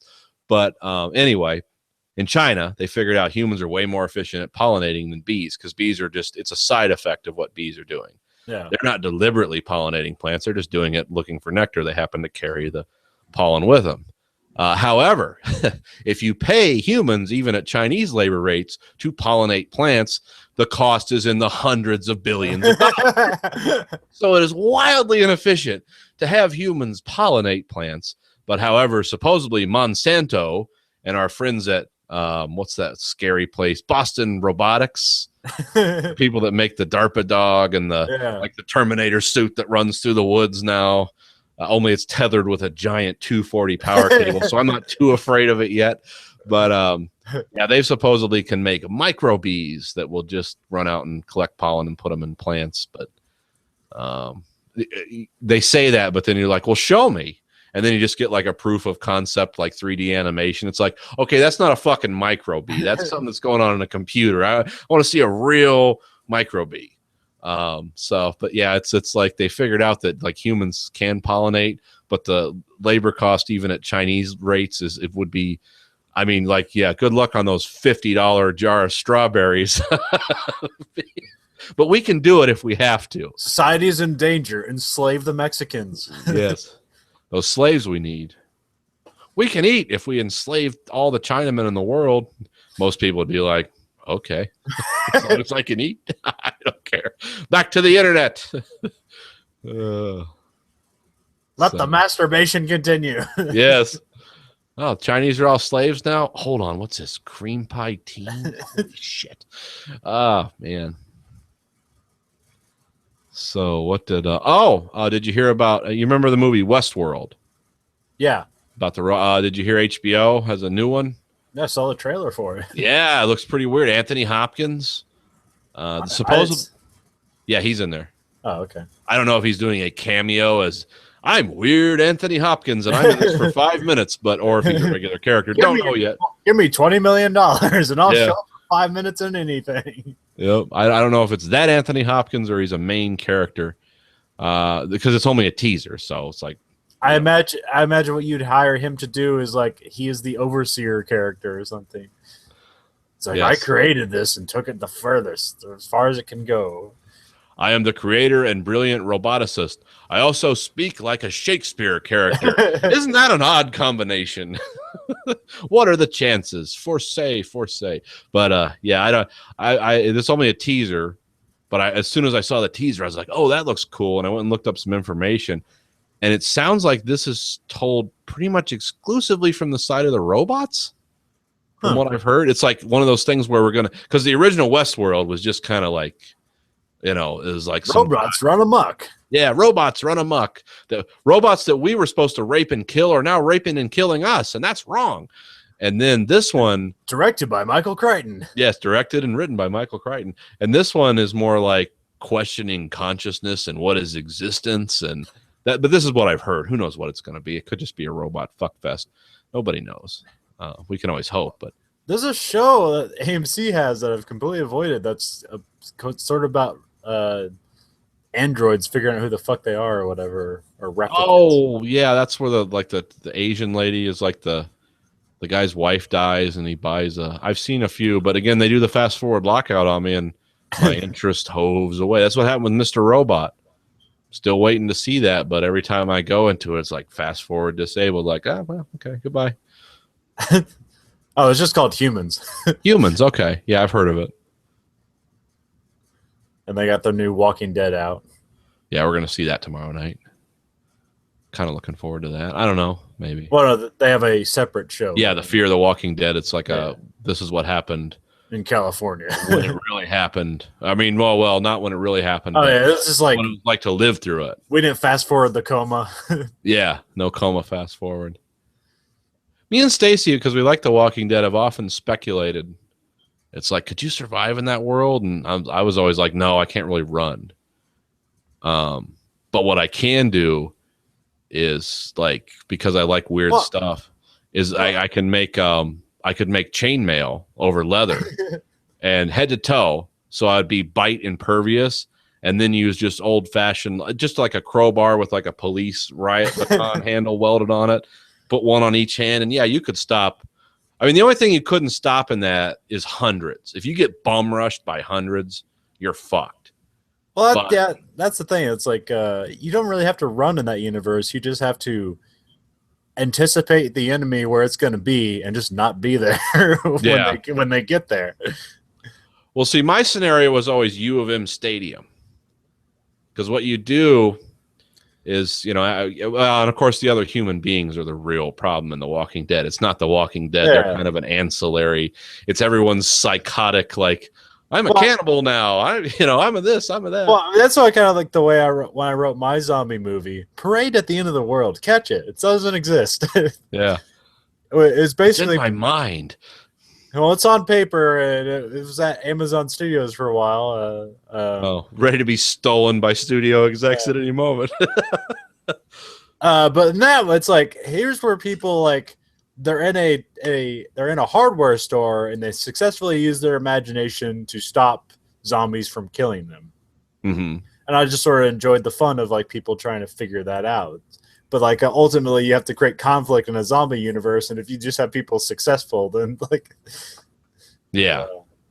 Well, see, my scenario was always U of M, because the advantage we have in the north is we have winter, which that could be a disadvantage when it comes to like no central heating, but you could work that out. But U of M Stadium's the largest stadium in the world, I think now. They keep expanding. They always add a few seats when somebody beats them. Yeah. So what you do is you take the city buses and you create a funnel where they can come in the city one way, and you shoot off an air raid siren right in the middle of U of M Stadium, and you have a bunch of fucking, pylons of, skids and flammable materials and wood, and there's drains in U of M Stadium, and you draw them all into the stadium. Those places are designed to funnel people in, funnel people out. You have all the exits blocked but one. And once it's just full of the dead, you kind of pop out of the side with a bulldozer, push the rest of them in. And then put the bulldozer back, and then wait for more to come. Keep pushing them in, and then you light that son of a bitch on fire once they quit coming, and you incinerate as many as possible. And then you repeat, because it's a stone structure. It's a concrete structure. You're not going to weaken it significantly by burning up human bodies. And I figured you could do that long enough and then restore civilization in Ann Arbor, which would be kind of a gay socialist utopia, but whatever it takes, as long as you're not eating each other, you're doing pretty good. So I always thought of like some sort of like treehouse system, or at least you use rooftops, so that way you get away from the zombies, but also you isolating the groups of people away from each other, so if somebody dies they can only affect their rooftop, and then you just have a weird system of like ropes and pulleys to connect everything together. Or you actually live in treetops and live off the trees and fruits of the tree, and that's yeah, I just imagine like a lot of chainmail, a lot of leather. Actually not hard to tan leather. I've actually learned how to do that from a guy. I mean, the cow doesn't like it at first, but you just grind up, I think it's acorns or something. I forget how you make tannin, but you scrape all the fat off and you put, it's going to smell like shit, but who cares? There's rotting bodies walking around. It's like, how bad could you smell? Chainmail is not hard to make either. It's hard to keep clean. It's not hard to make, but yeah, just head to toe chainmail and kind of like sharp police riot batons. I mean, and I don't know, this is always a fiction of the universe, but like really, you only have to survive as much as the body decays. Yeah. Because at some point, like that's always a fiction of zombies, is that like, if all their, muscles and connective tissue like eventually evaporates or is unusable, they can't walk around. A skeleton can't walk around. Yeah. As much as movies like to make you think it is, there's nothing to move those bones around. So at some point, they cannot exist. Well, that's how I always wondered, like in the let's assume Walking Dead rules. Everyone who dies becomes a zombie. And the zombies seem to live a long, whatever the mechanism is. Yeah. Zombies seem to live a long time, which actually doesn't make sense because for anything to move around, it's high energy. Yeah. Mammals, high energy. Mammals have to eat other mammals in order to move around as much as we do. Otherwise, you're a plant. The only thing that's like a zombie is like a plant. Because you can poke holes in a plant and it'll live. You can poke holes in a zombie and it'll live. But it's like, it can't move around. I mean, I have these. I grew a bunch of pumpkins this year, and they have these little tendril fingers that reach out and wrap around things. And I guess like in 24 hours, they could wrap around you if you were patient. But but anyway, whatever. It's zombies. This shit doesn't fucking exist. Neither does werewolves and vampires. So whatever. Yeah. But anyway, assuming zombies, they eat people and they somehow absorb the nutrients from the people they eat. Yeah. Well, they don't even do that because when the one zombie ate the guy's wife, they like cut him open and because he was just like bloated. Yeah. But they said that because the one doctor said, the tissue just sits there. It doesn't do anything. Yeah. Because really biting is just to spread the virus. But anyway, assuming Walking Dead rules. Walking Dead. If you worked at USAMRIID or something like that, there is horrible flesh-eating bacteria that we have that could easily be modified, readily made available to attack necrotic tissue. It would work twice as fast. Just dust everything with that, and this this material would eat would eat the zombies down to nothing in a matter of weeks. You just have to accelerate the agents of decay that already exist in the environment. But in this world, like billions and billions upon billions of flies in The Walking Dead. Oh yeah, you'd think the shit would be everywhere. But I guess haven't they said it's fatal to animals, or I don't know if that was really ever addressed, because the animals don't seem to eat the dead bodies that just lay around. No, the zombies don't eat animals, and the animals don't become zombies. Yeah. Oh no, zombies eat animals. Oh, they do? Okay. Yeah, because they ate the guy's horse. Remember, he was underneath the horse, and the zombies were eating through it. Okay. Rick rode a horse into Atlanta. Yeah. They'll eat anything living, but when they finally get their brains punctured, you don't see like coyotes carrying their arm bones away and shit. So there must, I don't know what it's not really a part of the story. Yeah. But Robert Kirkman isn't like, this is hard science of zombies. It's all bullshit, but it's clever. Yeah. But I always wondered, like, where is the government in The Walking Dead? Because that's not really a hard one to survive through. Like a plague that everyone carries in their lungs or something, that's a hard one to survive through. But just get to bunkers. I mean, if you have super hardened nuclear-proof bunkers, and this shit start breaking out, you immediately go to the bunkers. Well, I mean, that's when you're dealing with Walking Dead rules, is that like even if you isolate yourself, you're still a zombie. You're still a potential zombie. Like you're always, the potential threat is within humanity perpetually. It's not just like we got away from the virus. It's like it's inherent in everyone's DNA. We don't know how, it just is. Yeah. Well, remember the one guy who was pretending to be who was the guy? He was the high school science teacher, but he pretended to be like one of the 10 scientists who could cure this. Yeah. And he's a smart guy. I've read the comics, so he later does turn out to be, he was an extremely smart guy. He just wasn't what he said. He was a guy kind of like us who has a little cursory knowledge of everything, but he could make dumb hillbillies believe he was a genius because, wow, that sounds really elaborate and complicated. It's like, yeah, it's total bullshit, but yeah. So, well, I think it was just like if he told them the truth, they wouldn't follow him. But if he couldn't defend himself. That was his thing. Like he really was too afraid for whatever reason. He couldn't defend himself, which but a lot of people are like, oh, that guy's a pussy. It's like, oh yeah, go ahead and kill as many animated corpses as you can and tell me what a pussy that, because if I see shit like that, I'm running. And especially because I have a lot of guns. And the first time I shoot something like that in the like big center mass with a 12 gauge and it keeps coming, I'm like, oh, fuck. What the hell is this? That's supposed to die. It's like, oh, headshots only. Those are hard. Those are really fucking hard. But yeah,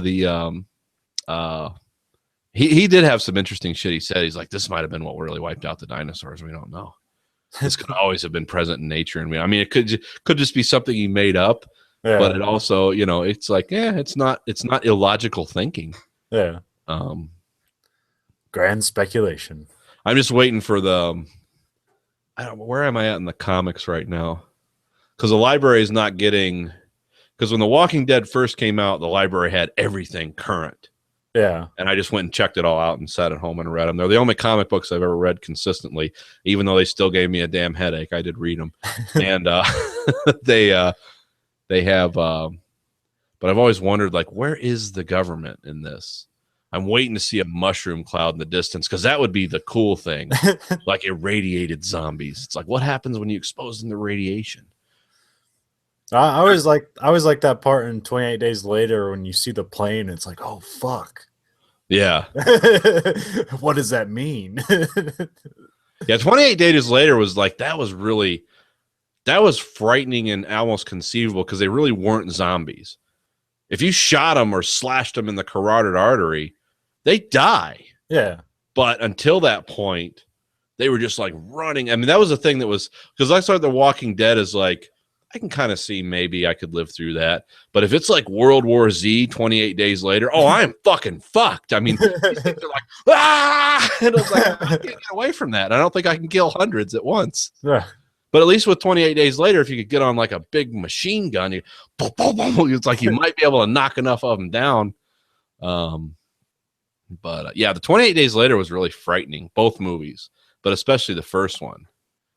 But the nice thing about 28 Days Later is if you could just hang out long enough for them to dehydrate, you're safe. Yeah. Because they have human death rules. They don't perpetually move like automata. They do have, it's like, because you can only live, 4 days without water? Yeah, something like that. I mean, well, these guys are a little longer because they just don't feel pain, I guess. But they also spread the disease a lot more readily, too. Presumably they're scrounging around for things as well. Just not efficiently because they're just so fucking crazy from whatever disease they have. They're full of rage. What was it? It was a hemorrhagic fever that I don't know what the story was. Yeah, something like that. Yeah, 28 Days Later, especially the first one, was a real like grabber, like, oh, that's nuts. And then you kind of felt safe. It's like, well, it just happened in England. Okay, that's a small island. That's okay. Then the second one, even though I didn't agree with the premise, it was a good movie, but it was like, if that really happened, there'd just be us and the Russians would team up and just launch nuclear weapons as we could at England, and that would be it for that story. But yeah, they have to make it scary and believable. May we immigrate? No. Yeah, all you people in America and the rest of the world that talk like this, you're the last people that are ever going to talk like this. Because that island, it's about to become a big, glowing, smoking hole. Because you release some fucked up, crazy disease that we can't begin to treat. I thought that was weird with Robert Carlyle and his wife. Yeah, they introduced that carrier class where like they're not crazy, but if any of their fluids get on you, you're fucked. And then he started kissing her and shit, and all of a sudden, like, all the blood vessels in his eyes pop. It's like, what the fuck is this? And yeah, that's what made that movie really scary. Even though I didn't like the second one as much as the first one. It's like, oh. No, it's like more, but Jeremy Renner's good in it. And like that was before anybody knew who the fuck he was. Jeremy Renner does a good job of playing the same guy. He was basically the same dude in Hurt Locker, but it was just a real story. Well, I actually like that character pops up in a lot of Danny Boyle characters. Is like the guy who just refuses to die and tries to think his way out of situations. And I always love that. Yeah, that's what I always liked about Jeremy Renner is like, I'm not giving up. It's like no matter how fucked up this is, we're still going for it. Even like Chris Evans in Sunshine. Sunshine, right? Yeah. Like so many of those characters just like gave up and like, well, I guess this is happening. I'm dead. And he was like, fuck it. You got to get in the cryo tank and I'm going to fix this computer problem. I remember when he's like on that other ship and he's like, I need to get out. I was like, fucking blow the airlock. I'm going to breathe my air out and then I'm going to make it across to the other way. He's like, I fucking survived. Like he just never stopped. I really like that, especially when other characters are being really like traditional horror movie stupid. Yeah. Sunshine was one of those movies. It was of a much higher caliber than Event Horizon, but it suffered the same problem.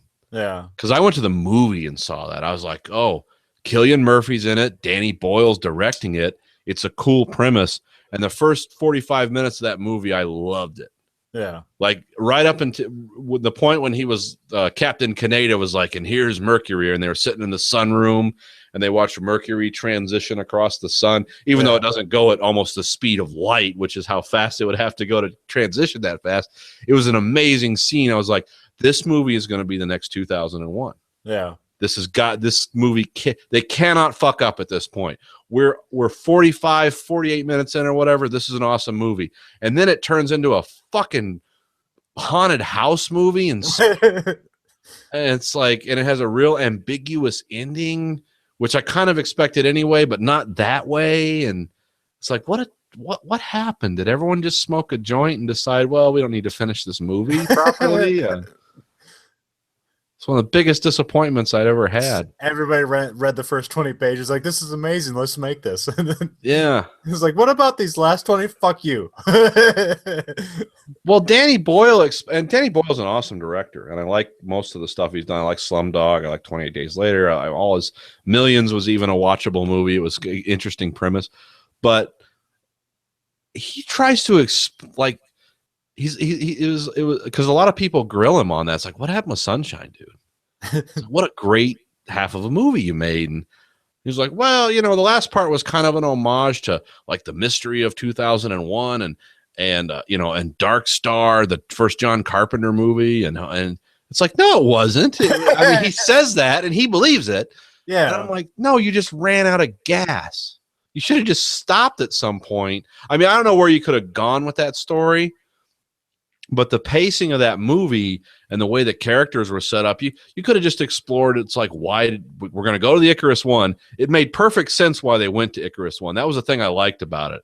It was like double the payload, double the chance of success. Absolutely, we're going to do this. Yeah, that part was believable. You didn't need to have the unlikely guy living on the ship, years after he would have ran out of food. And running around like a maniac and spout. I mean, okay, I get it. You're an atheist. You want to make an homage to atheism, great. But you could have explored the death of the crew of the Icarus One and why they died and what they went through without making that whole like we got to have this horror story aspect of it. And it's just it was terrible.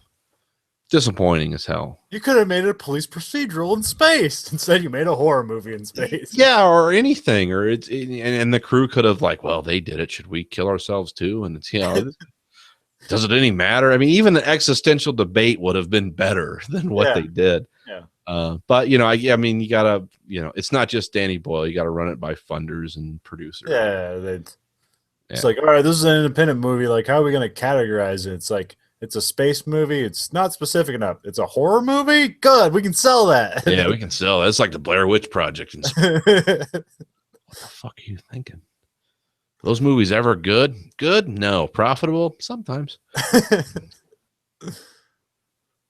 Super profitable. Like, there's something that came out about the most profitable movies have been like in the 30 most profitable movies in like the last like 10 years of 28 of them were horror movies. Oh, really? Yeah, because you spend $1 million on them, they make $120 million at the box office. Like that's 120 times your investment. No, that's true. Because you like with horror movies, you don't need named actors, you don't need a huge budget, and so like if you're not hiring $20 million actors, then you just throw that at your budget. So, yeah. Anyway, speaking of kind of misdirected attempts, did you see Omega Station, the last episode of True Detective season 2? Yeah, that was a good episode. It was the episode. It was the best episode. Yeah, they actually wrong time to have your best episode. Yeah, after everyone else has left the party, here comes the final act.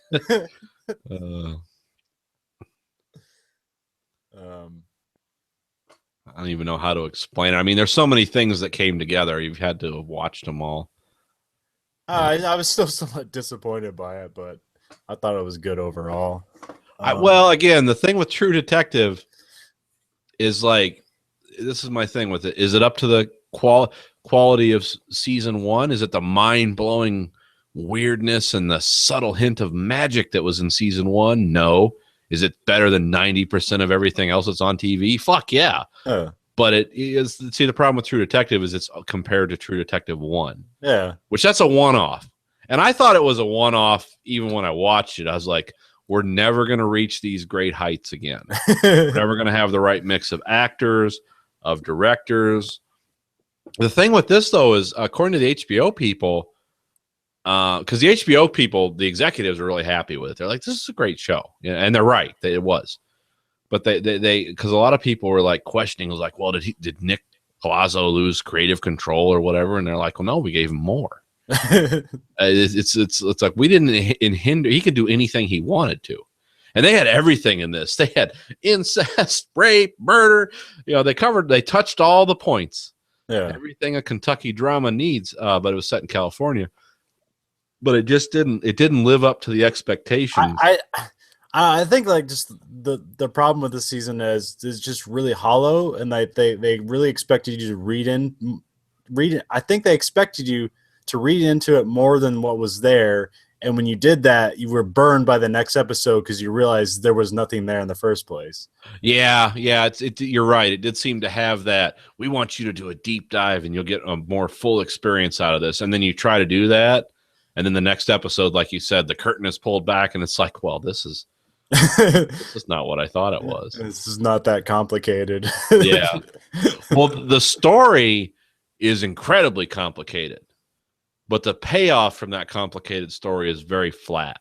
Yeah. It's like this ended, well, what was the theme of it? We all get the world we want. Yeah. Okay, spoiler alert, Velcaro dies,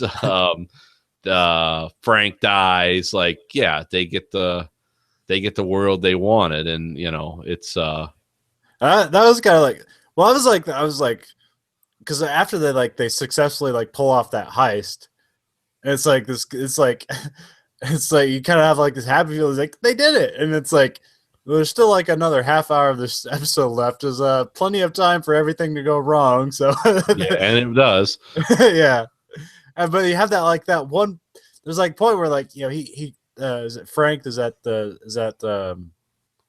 Vince Vaughn's character? Yeah, Frank Simeon or something like that. Yeah. He gets stabbed in the desert and they leave him there. It's like obviously he's gonna die, but they keep coming back. They keep coming back like every 5 minutes. It's like, oh fuck, he's doing it. He's just gonna get stabbed fatally and he's gonna walk out of the goddamn desert and then he just dies. It's like, oh, why did I expect anything else? Why?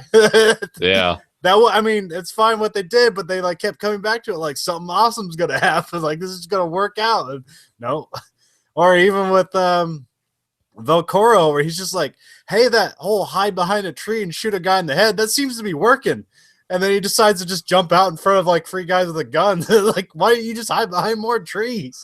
Yeah, you're killing fully armored men with a handgun at a pretty good clip. Keep with that. Just use the shotgun towards the head. Well, I think he wanted to die, though. Yeah, I knew that's pretty much it. Yeah, that's what I got out of it. That's pretty. Yeah, he just gave up even. But it's like, don't give up if you still got ammo left. But he couldn't get a connection with the phone call, and then you're kind of thinking like, why is he out in the first place? But I guess pretty much the only reason he's out there is to distract them from so that what's her Antigone or whatever, what's her name? Oh, Antigone Bezarides. Yeah, so she can get away. Yeah. And then you just kind of feel. There's and then it's interesting how everything kind of wraps up the end, how these connections kind of come together in unexpected ways. It's like, I guess that kind of makes sense. But then you just kind of feel a little bit empty that hey, all the good guys died and all the bad guys won. I should expect nothing less from a bleak show as True Detective, but still, I want to feel some success at the end of this is all all this dying is worth something, but yeah, but there's no confidence that it will be. Yeah, well, that's the magic of True Detective. You never know where it's going to go. But they did specifically have some. Well, I guess they did have some hallucinations, especially after he gets shot in that one episode. And he comes back and he has having the hallucination with his dad. When his dad pops up and he's just kind of crying, is his son is just branded as a murderer. That was extra sad seeing that. Yeah. Yeah, it's a favorite character. Well, I'd have to say, aside from the main characters, because I think Vince Vaughn was the best actor in this. I liked his character. I liked Velcaro a lot too. Everyone did a good job, but Vince Vaughn really stood out because I think of Vince Vaughn as a comedy guy almost. Yeah. And this movie, he was nothing. There was nothing comedic about him. Yeah. He was such a dark, wounded man who just, he's like, I got something to prove. But the main characters, I like him. the most. I loved Rick Springfield as the weird plastic surgeon guy who wears the dark glasses. Yeah. That was a weird. What was she doing when she goes to his place and then he's just dead there? I can't remember the thread that's going on there. Well, that has to do with the sex parties. Yeah, because Valcaro finds out when he tortures him, he's basically the guy who he makes these women, like he gives them bigger boobs and and he does all kinds of plastic surgery on them to make these drugged out like Eastern Bloc prostitutes into these beautiful women or wherever they're from. And Valcaro kind of beats the crap out of him to get him to confess to like who's doing this and who do I need to see. And I think the people found out about it and killed him. Okay. That's when she shows up. It's like, oh yeah, Rick Springfield's dead. So that's. But what was she doing there? Like, what was she looking for? Well, she's going for information. Oh, okay. Because remember, her and Valcaro were not like totally in cahoots until almost the last 2 episodes. Okay. Because he was still operating in that. I'm kind of with Frank. He was because once he quit the police force, he was the the security guy with Frank, and so everyone had their own agenda for a while. Okay. Unless I'm misremembering it, that's what I got out of it. I just remember she's sneaking around in there and he's dead, and I can't remember like. I think she calls him up and like, yeah, he's dead or something. Oh, yeah. Fuck. I can't remember. I just can't remember what that thread was about. Yeah, a lot of it was not really. And I thought that one Black Mountain guy was dead. And he shows up with like a bandage on his neck at the airport. Yeah. I thought he got shot in the neck, but I guess he didn't. So, I just thought he got shot in the throat. Yeah. I thought. Well, I thought I'm pretty sure he got shot. I just thought it was fatal, but it seemed to be no problem. And I did not. How did the thing with the mayor and his son tie in? Because I didn't really get like who killed the mayor. Was it the same group? I thought it was his son. Was it his son? Okay, because I know his son becomes the mayor. So yeah. Because like Vince Vaughn shows up there and he's like, you might want to figure things out because like this is too obvious that this guy killed himself, that he probably didn't kill himself. And I thought it was just like this, like that group like talked to his son and is like, yeah, we need your dad dead. Do you want to be like, we can probably control you with drugs and hookers too. Like, do you want a part of this? We just need your yes, dad actually, I do. Okay, yeah, that got a little vague. Yeah, I don't think it was ever directly spelled out. It's just kind of on the edges of some of the dialogue.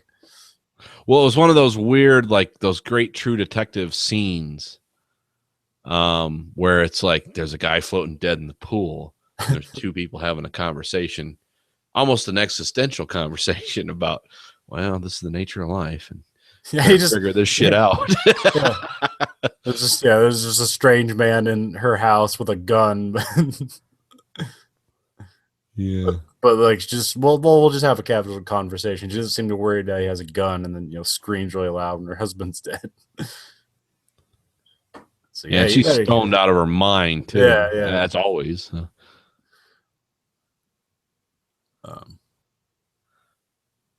yeah, it's still a good episode. Just it's more disappointed with the season than the episode.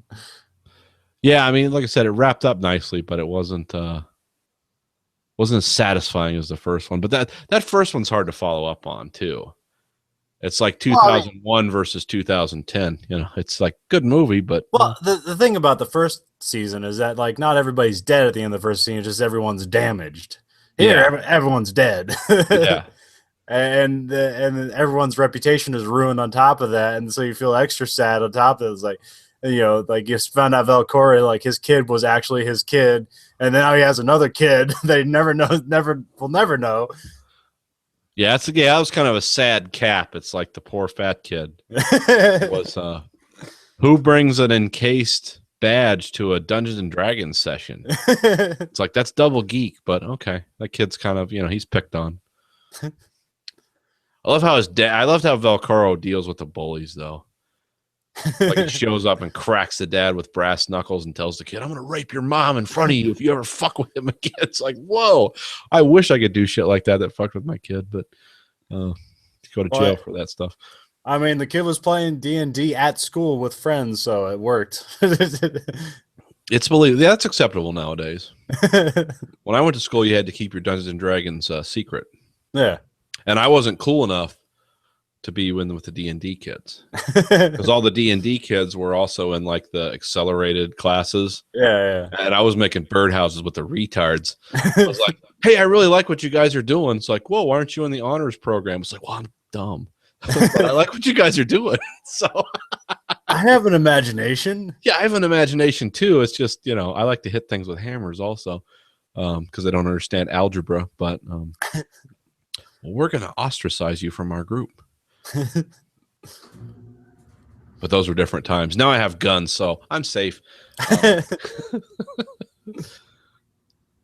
yeah, I thought it was a satisfying conclusion to a flawed season. A flawed season for sure. Yeah, that's the best way to describe it. But again, too, I also look at what the first season was. That was magic. I mean, that first season was part of the cultural zeitgeist. Yeah. I mean, how many people sat down and like smashed pop cans and did reenactments of the Matthew McConaughey scene about time is like a flat disc when viewed from a distance, I mean, the one guy, that stoner Canadian dude that does all the comedies, Seth Rogen. Yeah. He was doing, I mean, when you're that big, how do you follow up? Yeah. And you don't. Or maybe the third season. HBO's already optioned a third season, so yeah. Well, it still made a ton of rating. Like True Detective was like their highest rated show ever. So yeah, and this even got better ratings, but that was basically on hype.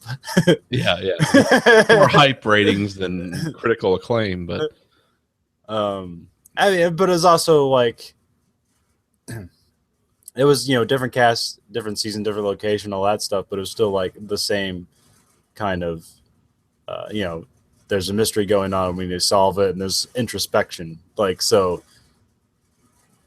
maybe they need to do something different to more differentiate it. But season 3, man, that's going to be a great season because they can't fuck it up more. Well, or we can look at it optimistically. Don't and incorrectly, yeah. but it's like they could learn from their mistakes. Yeah, and they could kind of shoot for the middle, and we'll get the best third season ever. Well, it'll always be the third season. The second season will always be like the dark chapter. It's like I love True Detective seasons 1 through 20. That second season where they lost their minds. The fifth season with Pee Wee Herman. That was brilliant. I mean that's the extra weird thing is that usually like first seasons are kind of like trouble, but they show the potential of what the show's gonna be. Right. And and then the second season, like that's usually where a show like succeeds or fails. Like, oh, they didn't figure it out, so it doesn't work anymore. Or it's like, oh shit, they got their shit together. This is awesome, and then they just ride that into 7 seasons in the sunset. This is weird. It's that the first season is a masterpiece, and then the second season, it's like they didn't learn a fucking thing for that first season. Well, the first season's a masterpiece. The second season is great television. If NBC had released this and called it, I don't know, Cop World or something, everyone would be like, this is amazing. But because it had the True Detective label on it, it's like, oh, this is mediocre at best. It's like, no. Remember, this is still better than 90% of the shit that's on TV. I don't know. I think if you had NBC release that, people would still hate it. What is this shit? These guys are fucking with the morals of our society. I mean, look at Hannibal. It's got a name and pedigree behind it. People still don't watch that show, and it's amazing. Yeah. Speaking of TV shows, let's shift gears a little bit. What's going on with the Amazon originals? What about it? Where's the follow-up to The After? Where's the follow-up to Man in the High Tower? Where are they even following those up? Or I believe Man in the High Castle is going to get a follow-up. Man in the High Castle, yeah. The After, I think people wanted a follow-up, but they must have crunched numbers and said fuck it. And then Chris Carter is like, hey Fox, do you want to do X-Files again? Like, sure. Okay. So that's what it's called. Okay, that makes sense. But there was a pretty significant gap between The After and that X-Files pickup. So that's kind of weird, but Chris Carter's got nothing else better to do. So It's a tough game. I mean, that was a hell, fuck, whatever. The ending of that is fucking crazy. And you kind of say, can they do this? I mean, no, but can they? They are. It's kind of like Jared from Subway. I'm not supposed to do this. I'm going to do it. With the same net result, I guess. I don't know. It's like, because like after that the weird of an ending is like, I want to see where this show goes. There's probably no way it'll go anywhere like good, but I want to see this. Yeah, that's the thing. When you drop the A bomb, 1 quarter into the Second World War, it's like that's going to be a tough follow up. It's like how do you do that? But I was hoping. I mean, I don't know, because I viewed Millennium finally in its entirety. Yeah, and I see a lot of similar threads between that and the After. It's like, this is just like a continuation of Millennium in some weird way. Yeah. But I guess we're not going to get that. I don't know. We'll get X-Files too, though. David Duchovny's still around. Yeah. Did his 60s police detective show work out? It's not out yet. I don't believe he was following the Manson murders. Oh, I thought it was. Okay. Yeah, I don't think it's out yet, but I mean, all those police procedural shows like seem to keep on. So unless you're, what was that other one they tried to do? It was Life on Mars. Yeah, that didn't. I mean, it was 3 strong seasons, but that was a UK transplant. Yeah. Well, I think when I probably confused people. Is like, I'm not gonna watch that sci-fi show Life on Mars. Like, that's not what that is. Yeah, it's something different. It was like 3 different shows. I mean, overall, yes, that's what that is, but in general, no, that's not what that is.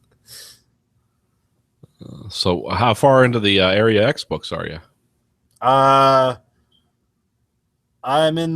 think I'm near the end of book 2. Like he just swore a bunch at the voice to because he figured out he was hypnotizing him. Yeah. Yeah. So I think I'm near the end of that. Okay. About halfway, yeah. I hear Dad's reading those too. I'm not sure. He said he started listening to that, and he's like, I think I need to have to like pay attention to this, and then he started listening to another one. Why we still have to do a Nixon podcast, me and Dad, but yeah, that's probably going to happen over Christmas. After we've both forgotten. Like, hey, Dad, how you doing? Good. I haven't seen you in a few years. I think Dad got through that Martian book. Which one's that? The one they're making the movie with Matt Damon. Oh, The Martian, the Weir book. Yeah. Okay, yeah, I got to read that one yet.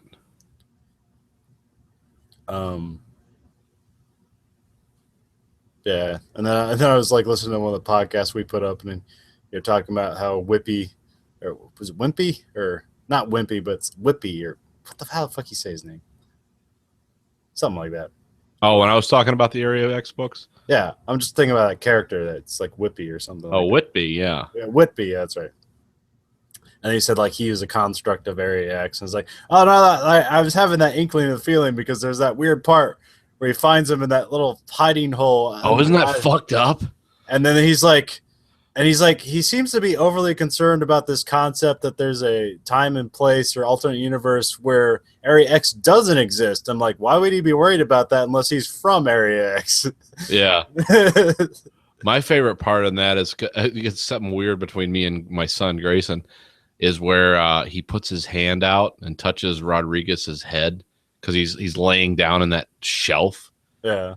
And he just touches Rodriguez's head, and the control doesn't move. He doesn't say anything. He just kind of walks away, because I do that with Grayson because of this book.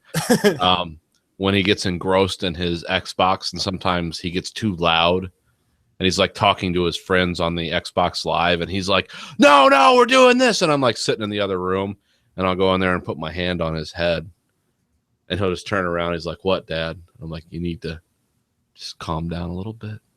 Just kind of take it in stride. And he's like, Dad, you're weird. It's like, no, this is what Whitby does. And he's like, I don't know what you're talking about, Dad. So yeah, I've incorporated that into my life. It's like I just touch someone on the hair of their head a little bit, and like, hey, you need to calm down a little bit. Haven't done it at work yet. Don't really want to get punched in the face, but I might. You never know. What? It was a reference. Yeah, it's a it's a literary reference.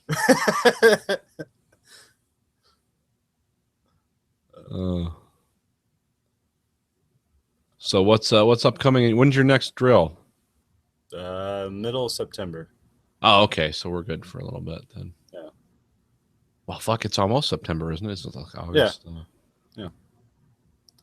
September 1st, that's when Metal Gear Solid 5 comes out. That's right. And Grayson is getting the Gears of War next week. Oh, okay. Because we traded in a bunch of games because he wanted it. Oh, is that re-release coming out this next week? It's for that one. I don't know what it is. It's some kind of side story. No, it's a remake of the first one. Oh, okay. Because I know HD remake, even though the first one was in HD in the first place. Well, I know when let's see, Battlefront comes out in what is that? November? Yeah. Because me and Grayson are both getting that, and I'm going Xbox Live when I get that. Okay. So me and Grayson are going to play each other and other people who will scream, according to racial stuff at me as I play. Okay, good. I'm looking forward to that. Welcome in a black man's shoes. Yeah. Play Xbox Live. Yeah, I'm the hated minority on Xbox Live, even though I'm the white guy. But yeah, I wanted to do something about Metal Gear Solid, so I gave you the wiki to read up on, because I don't think you have time to play any of the games. I don't think you know anything about the games. No, I don't, but I'm interested in it. But I want you to play this one, the one coming out. I think on Xbox Live right now, but it's only if you're gold. They have they have Ground Zeroes. It was like this sort of demo they released for like $20, and it's like but it's the game, but it's like one level of the game, and it's kind of backstory about what happens with the one coming out in a couple weeks. Okay. Yeah, it's also it's going to be the last Metal Gear Solid game, at least the one with Hideo Kojima behind it. Where's he going to go? They fired him. Why doesn't he come to America? Probably will, but there's probably some weird non-compete clause. Is there a dude with a samurai sword waiting for him at LAX? Or? No, there's probably some weird non-compete clause or whatever. Like, he can't make games for 2 years or some shit like that. That's bullshit. But I'm pretty sure, because the guy's fucking crazy, and they give him a lot of money to make these games, and he makes, and it's like the insane amount of detail there in these games, where it's like, why did somebody do that? And it's like, why would you do that? It's like, because he's fucking crazy, and it's awesome.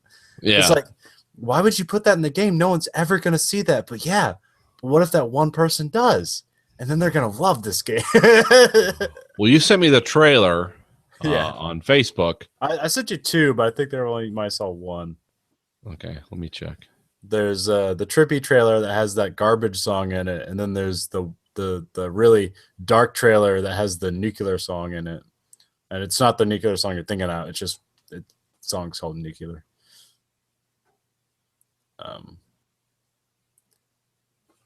Like, you might have to click on to read more, and it'll drop down more stuff. Okay, something's wrong here. Or I can just send it to you. Hold on, let me go to you. But the only thing that's going to be weird for me is that they changed voice actors, because it's been the same voice actor ever since Metal Gear Solid, the first Metal Gear Solid. Because technically these games started on the Nintendo as just Metal Gear. Yeah.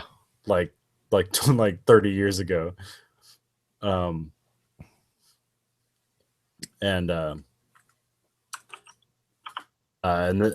these stories are kind of wrapping back around, which is why it's pretty amazing. It's like when all this time he's gonna wrap it back around. How does Outer Heaven start? Because it's in the first game. Right.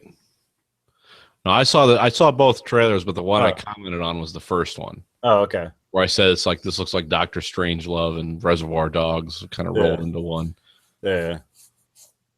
Yeah, there's a fight scene in Metal Gear Solid 4 where the only reason it exists is because he saw that movie Mr. and Mrs. Smith. And he's like, that'd be cool. And he kind of did his own version of it. And it's like a 6-minute scene where this like couple is fighting like these special forces troopers.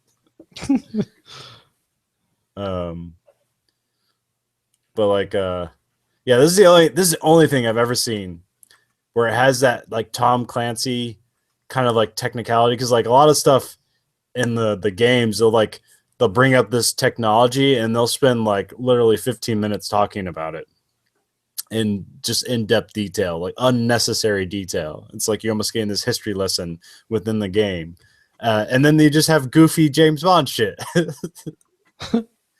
And it works. I don't know why. It does. This guy's crazy, but it works.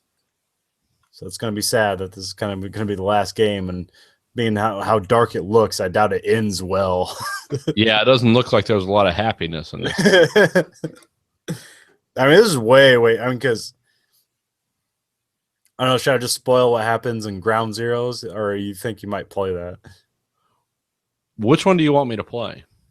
Well, Ground Zeroes is one you can get right now on Xbox Live for free, and it's like 2 hours. It's one level, and then Metal Gear Solid 5 is the one coming out, and I'd be interested if you could play that. I will play the one that you sent me the trailer for. Okay, yeah. I mean, because I just finished Alien Isolation finally. Yeah, and I played it through on the easiest level. So the Ground Zeroes and Metal Gear Solid 5 are basically the same thing. It's just kind of like this thing came out before the game. It was like almost like a pre-release game. I don't have a great.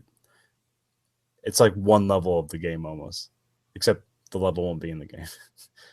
Oh. Anyways, yeah. So I'll just spoil it for you.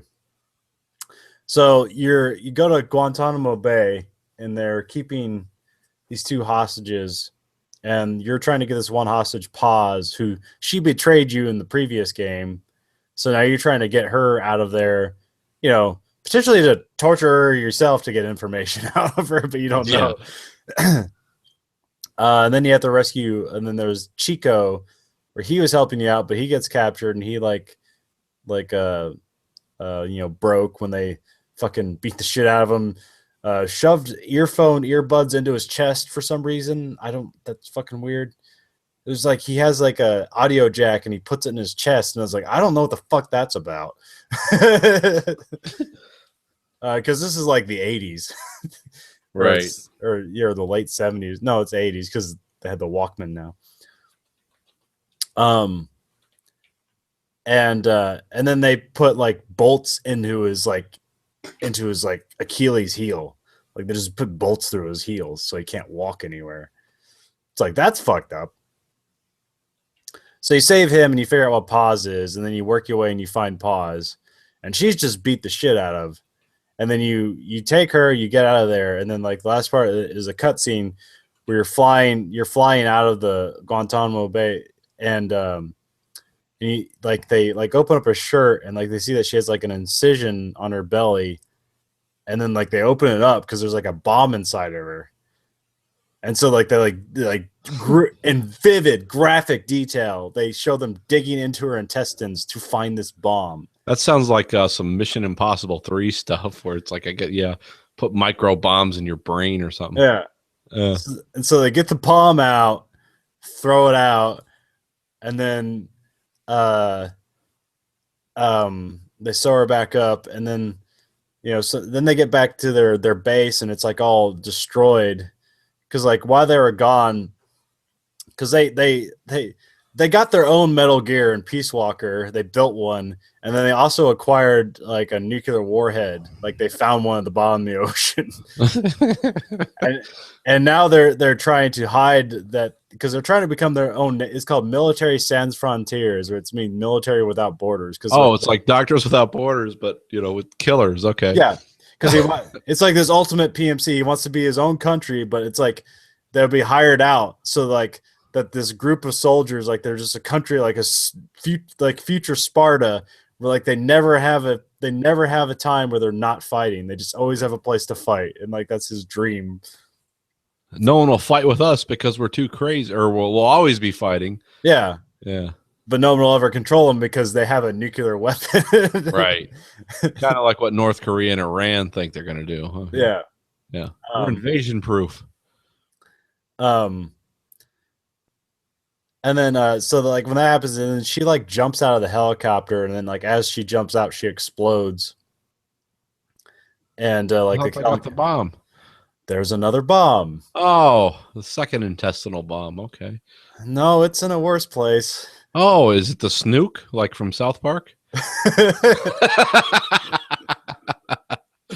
Yeah, and there's an audio clip that you can listen to. It's a gruesome, graphic audio, like, someone just grabbing some meat and mushing it as he, shoves a bomb in her vagina. Like, it's fucking how dark this game is. Oh, wow.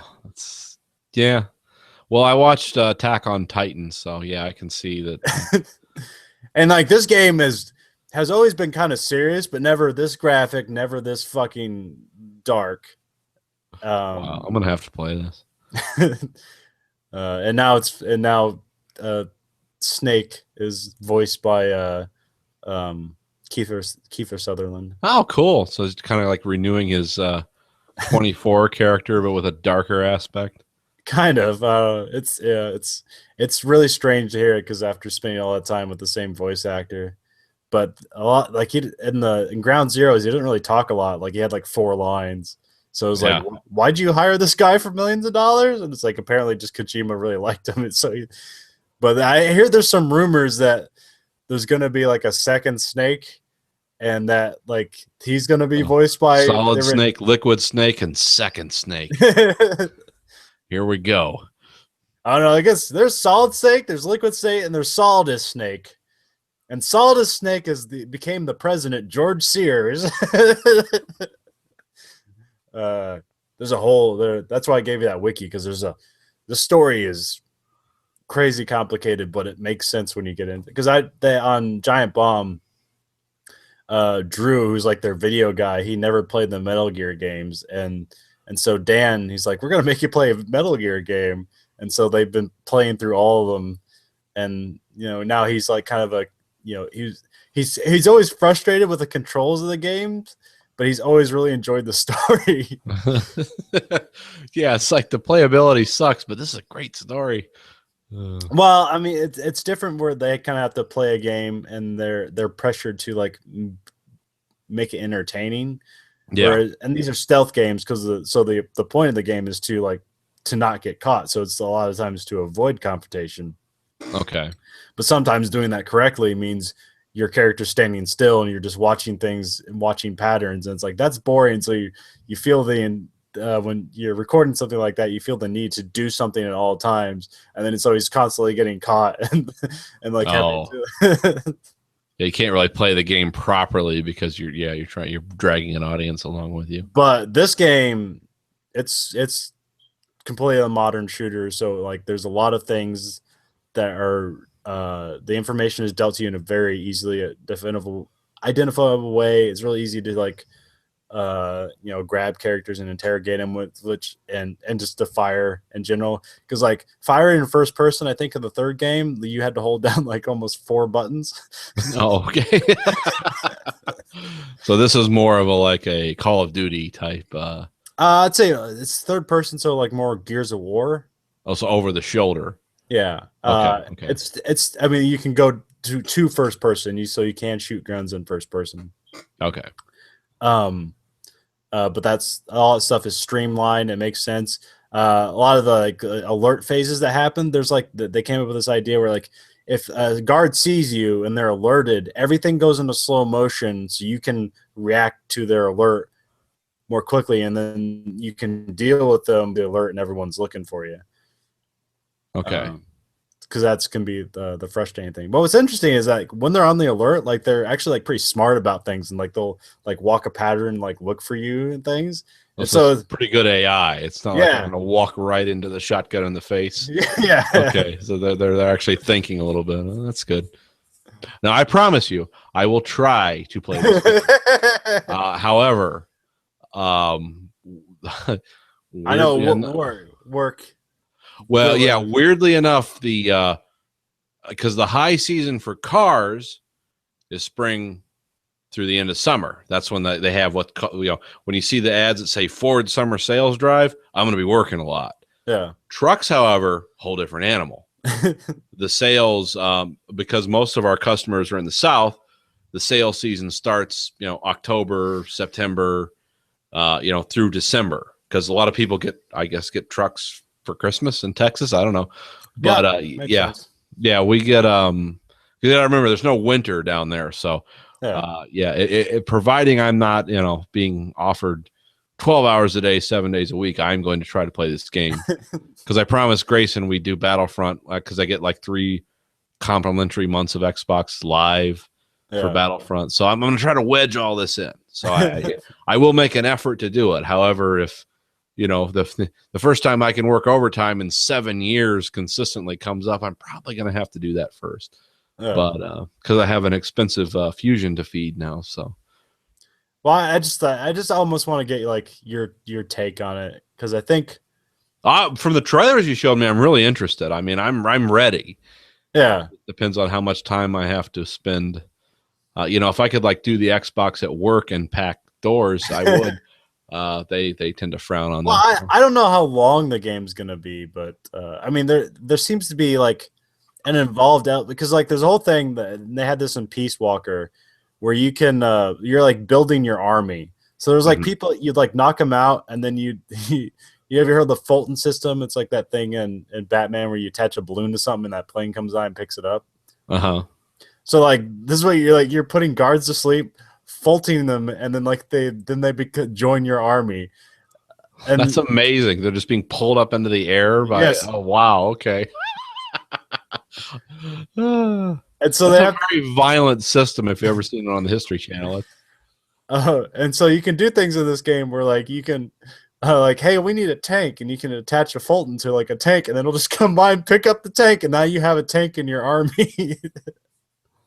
And then there's like a multiplayer element where like people will like come in and invade your outer heaven, and so there's like stuff like that, and it's like that sounds interesting. I don't think for the main storyline stuff you'll need to do that, but it's just kind of a funny thing you can do. Outer heaven itself sounds like an interesting concept. And there's Zanzibar Land. That was in number 2. That's when they go to South Africa, and he builds. When they destroy Outer Heaven in the first one, he creates Outer Heaven again in Zanzibar Land. What is it with the Japanese and this world building? It's I don't know. This is like one of the most amazing game things to me. I mean, but when it first came out in '98, that was the first time anybody tried to do like that kind of cinematic experience, right? With the first game and that kind of voice acting. Yeah, well, wasn't that Metal Gear like the first one that had cinematic cutscenes and professional actors? Weren't they like the originators of that? Yeah, that's what I thought. I mean, this is '98, so I think Half-Life came out, but that was like he had a fucking silent protagonist. I mean, it was an interesting storytelling that what Half-Life did, because like it's just one level that you're not breaking. Is like here's one level and a level. It's just everything connects to another thing, and that was just really interesting to do it that way. But yeah, this is the first one. Was like I mean, Kojima is a guy who I think admittedly he just wanted to be a movie director, but he couldn't. So he just made movies with video games. Yeah. So yeah, he seems like one of those guys that, I mean, I'm not by no means have I been immersed in the Metal Gear franchise, but the things you've told me and talked about and shown me, it's like, I can see all the marks. There's like a lot of high quality marks there. It's like, this is really cool.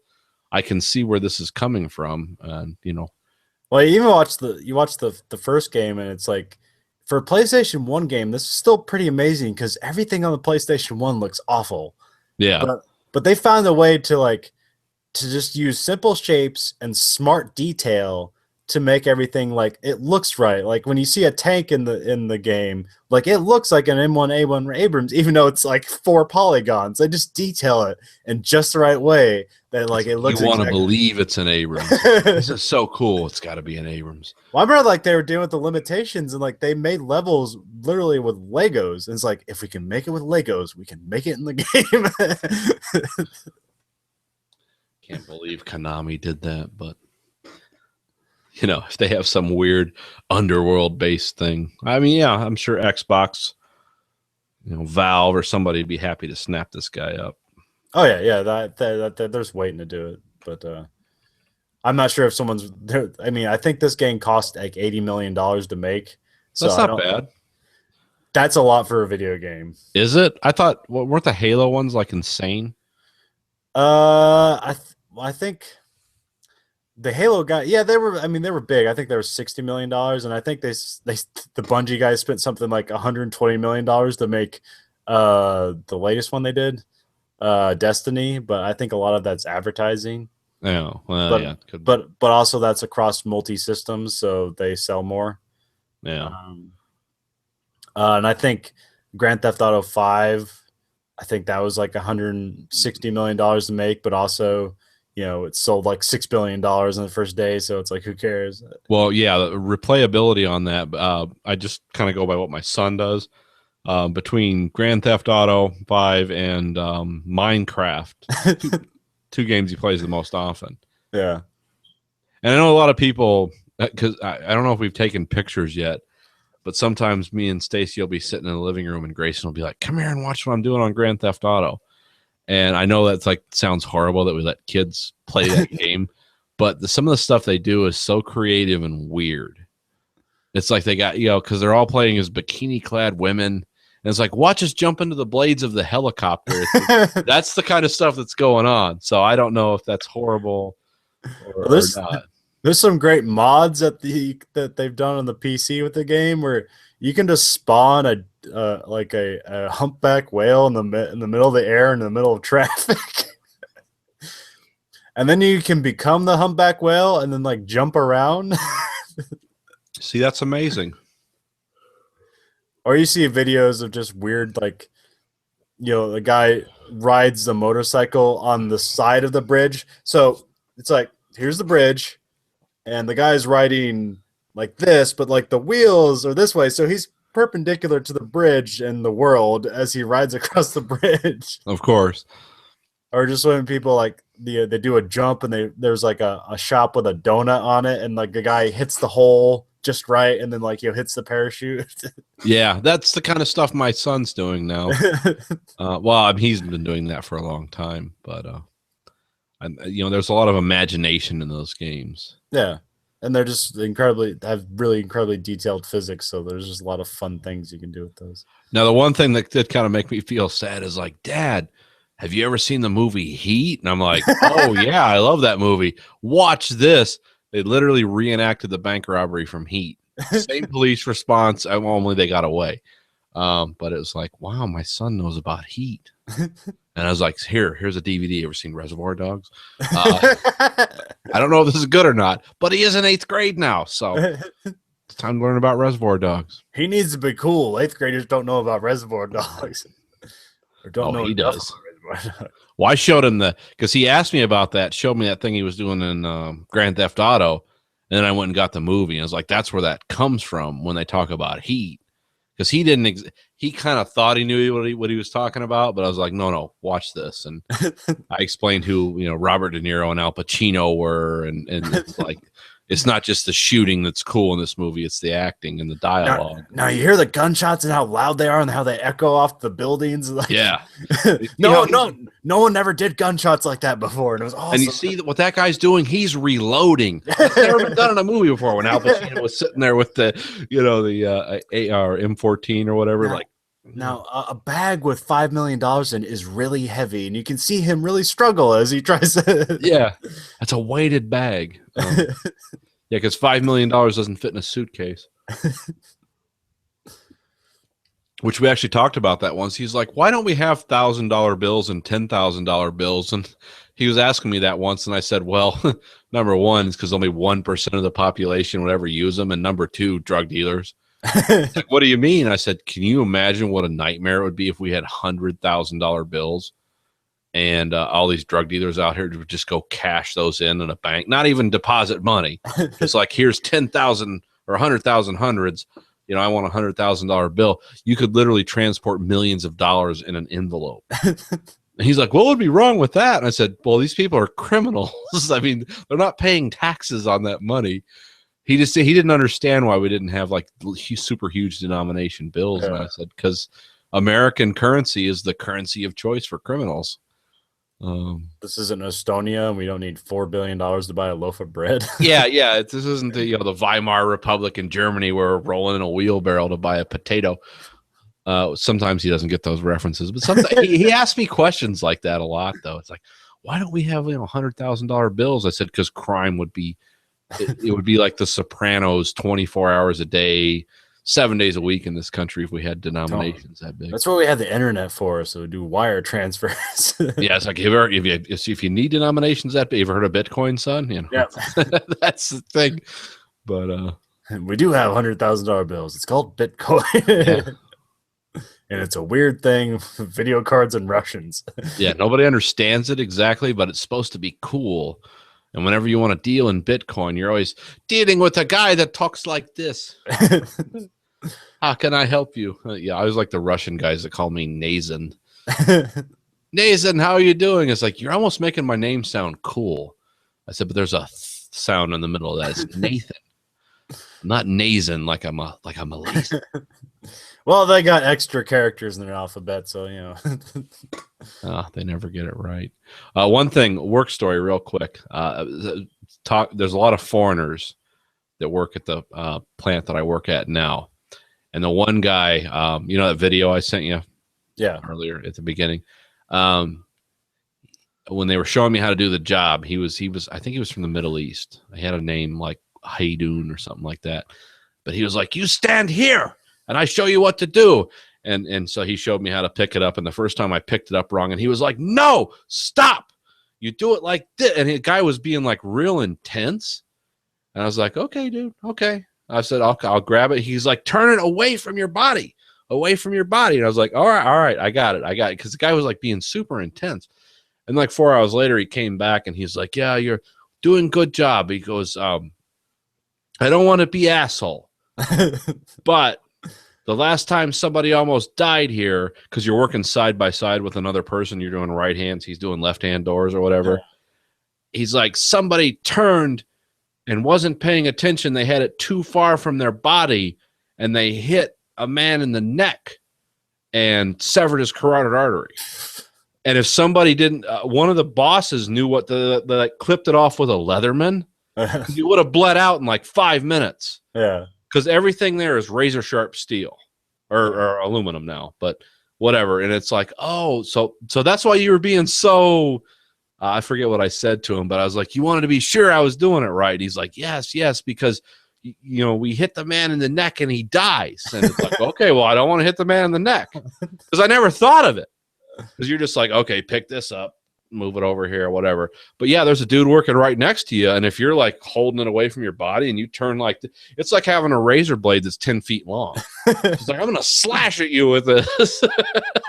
So I was like, oh yeah, because he turned out to be a cool guy, but he was like being real, you know, he had to be real particular about this. And again, I didn't understand. It was like, okay, how can this be dangerous? It's like, just wheeling a large version of those circular blades that they had on Forged in Fire. Yeah, pretty much. And you're not even thinking about it because it's work. Because I'll tell you, that press that I showed you in that video, there's 6 workstations that feed off that. 6 guys can barely keep up with that thing. That's how fast that thing is. So you're just grabbing, you're looking for like 2 defects, slamming it in a rack, and then it goes down to paint, and it goes onto the truck like the dude said in the video. But yeah, you kind of get in this rhythm, and you're like, oh yeah, I can see how I could take a dude out with one of these, just like not even thinking about it. It's like, stand here, do this, you know. Okay, all right, everyone calm down. But then they explain to you, it's like, yeah, it's the last time someone almost died here, it was because of that. So, well, I think I'm about talked out. I know you're about ready. You got work in like 6 hours, right? Yeah. No. All right. Well, this week for the American Greed Factory podcast, this is Nathan. This is Conlon. And we'll see you next week. Goodbye, America.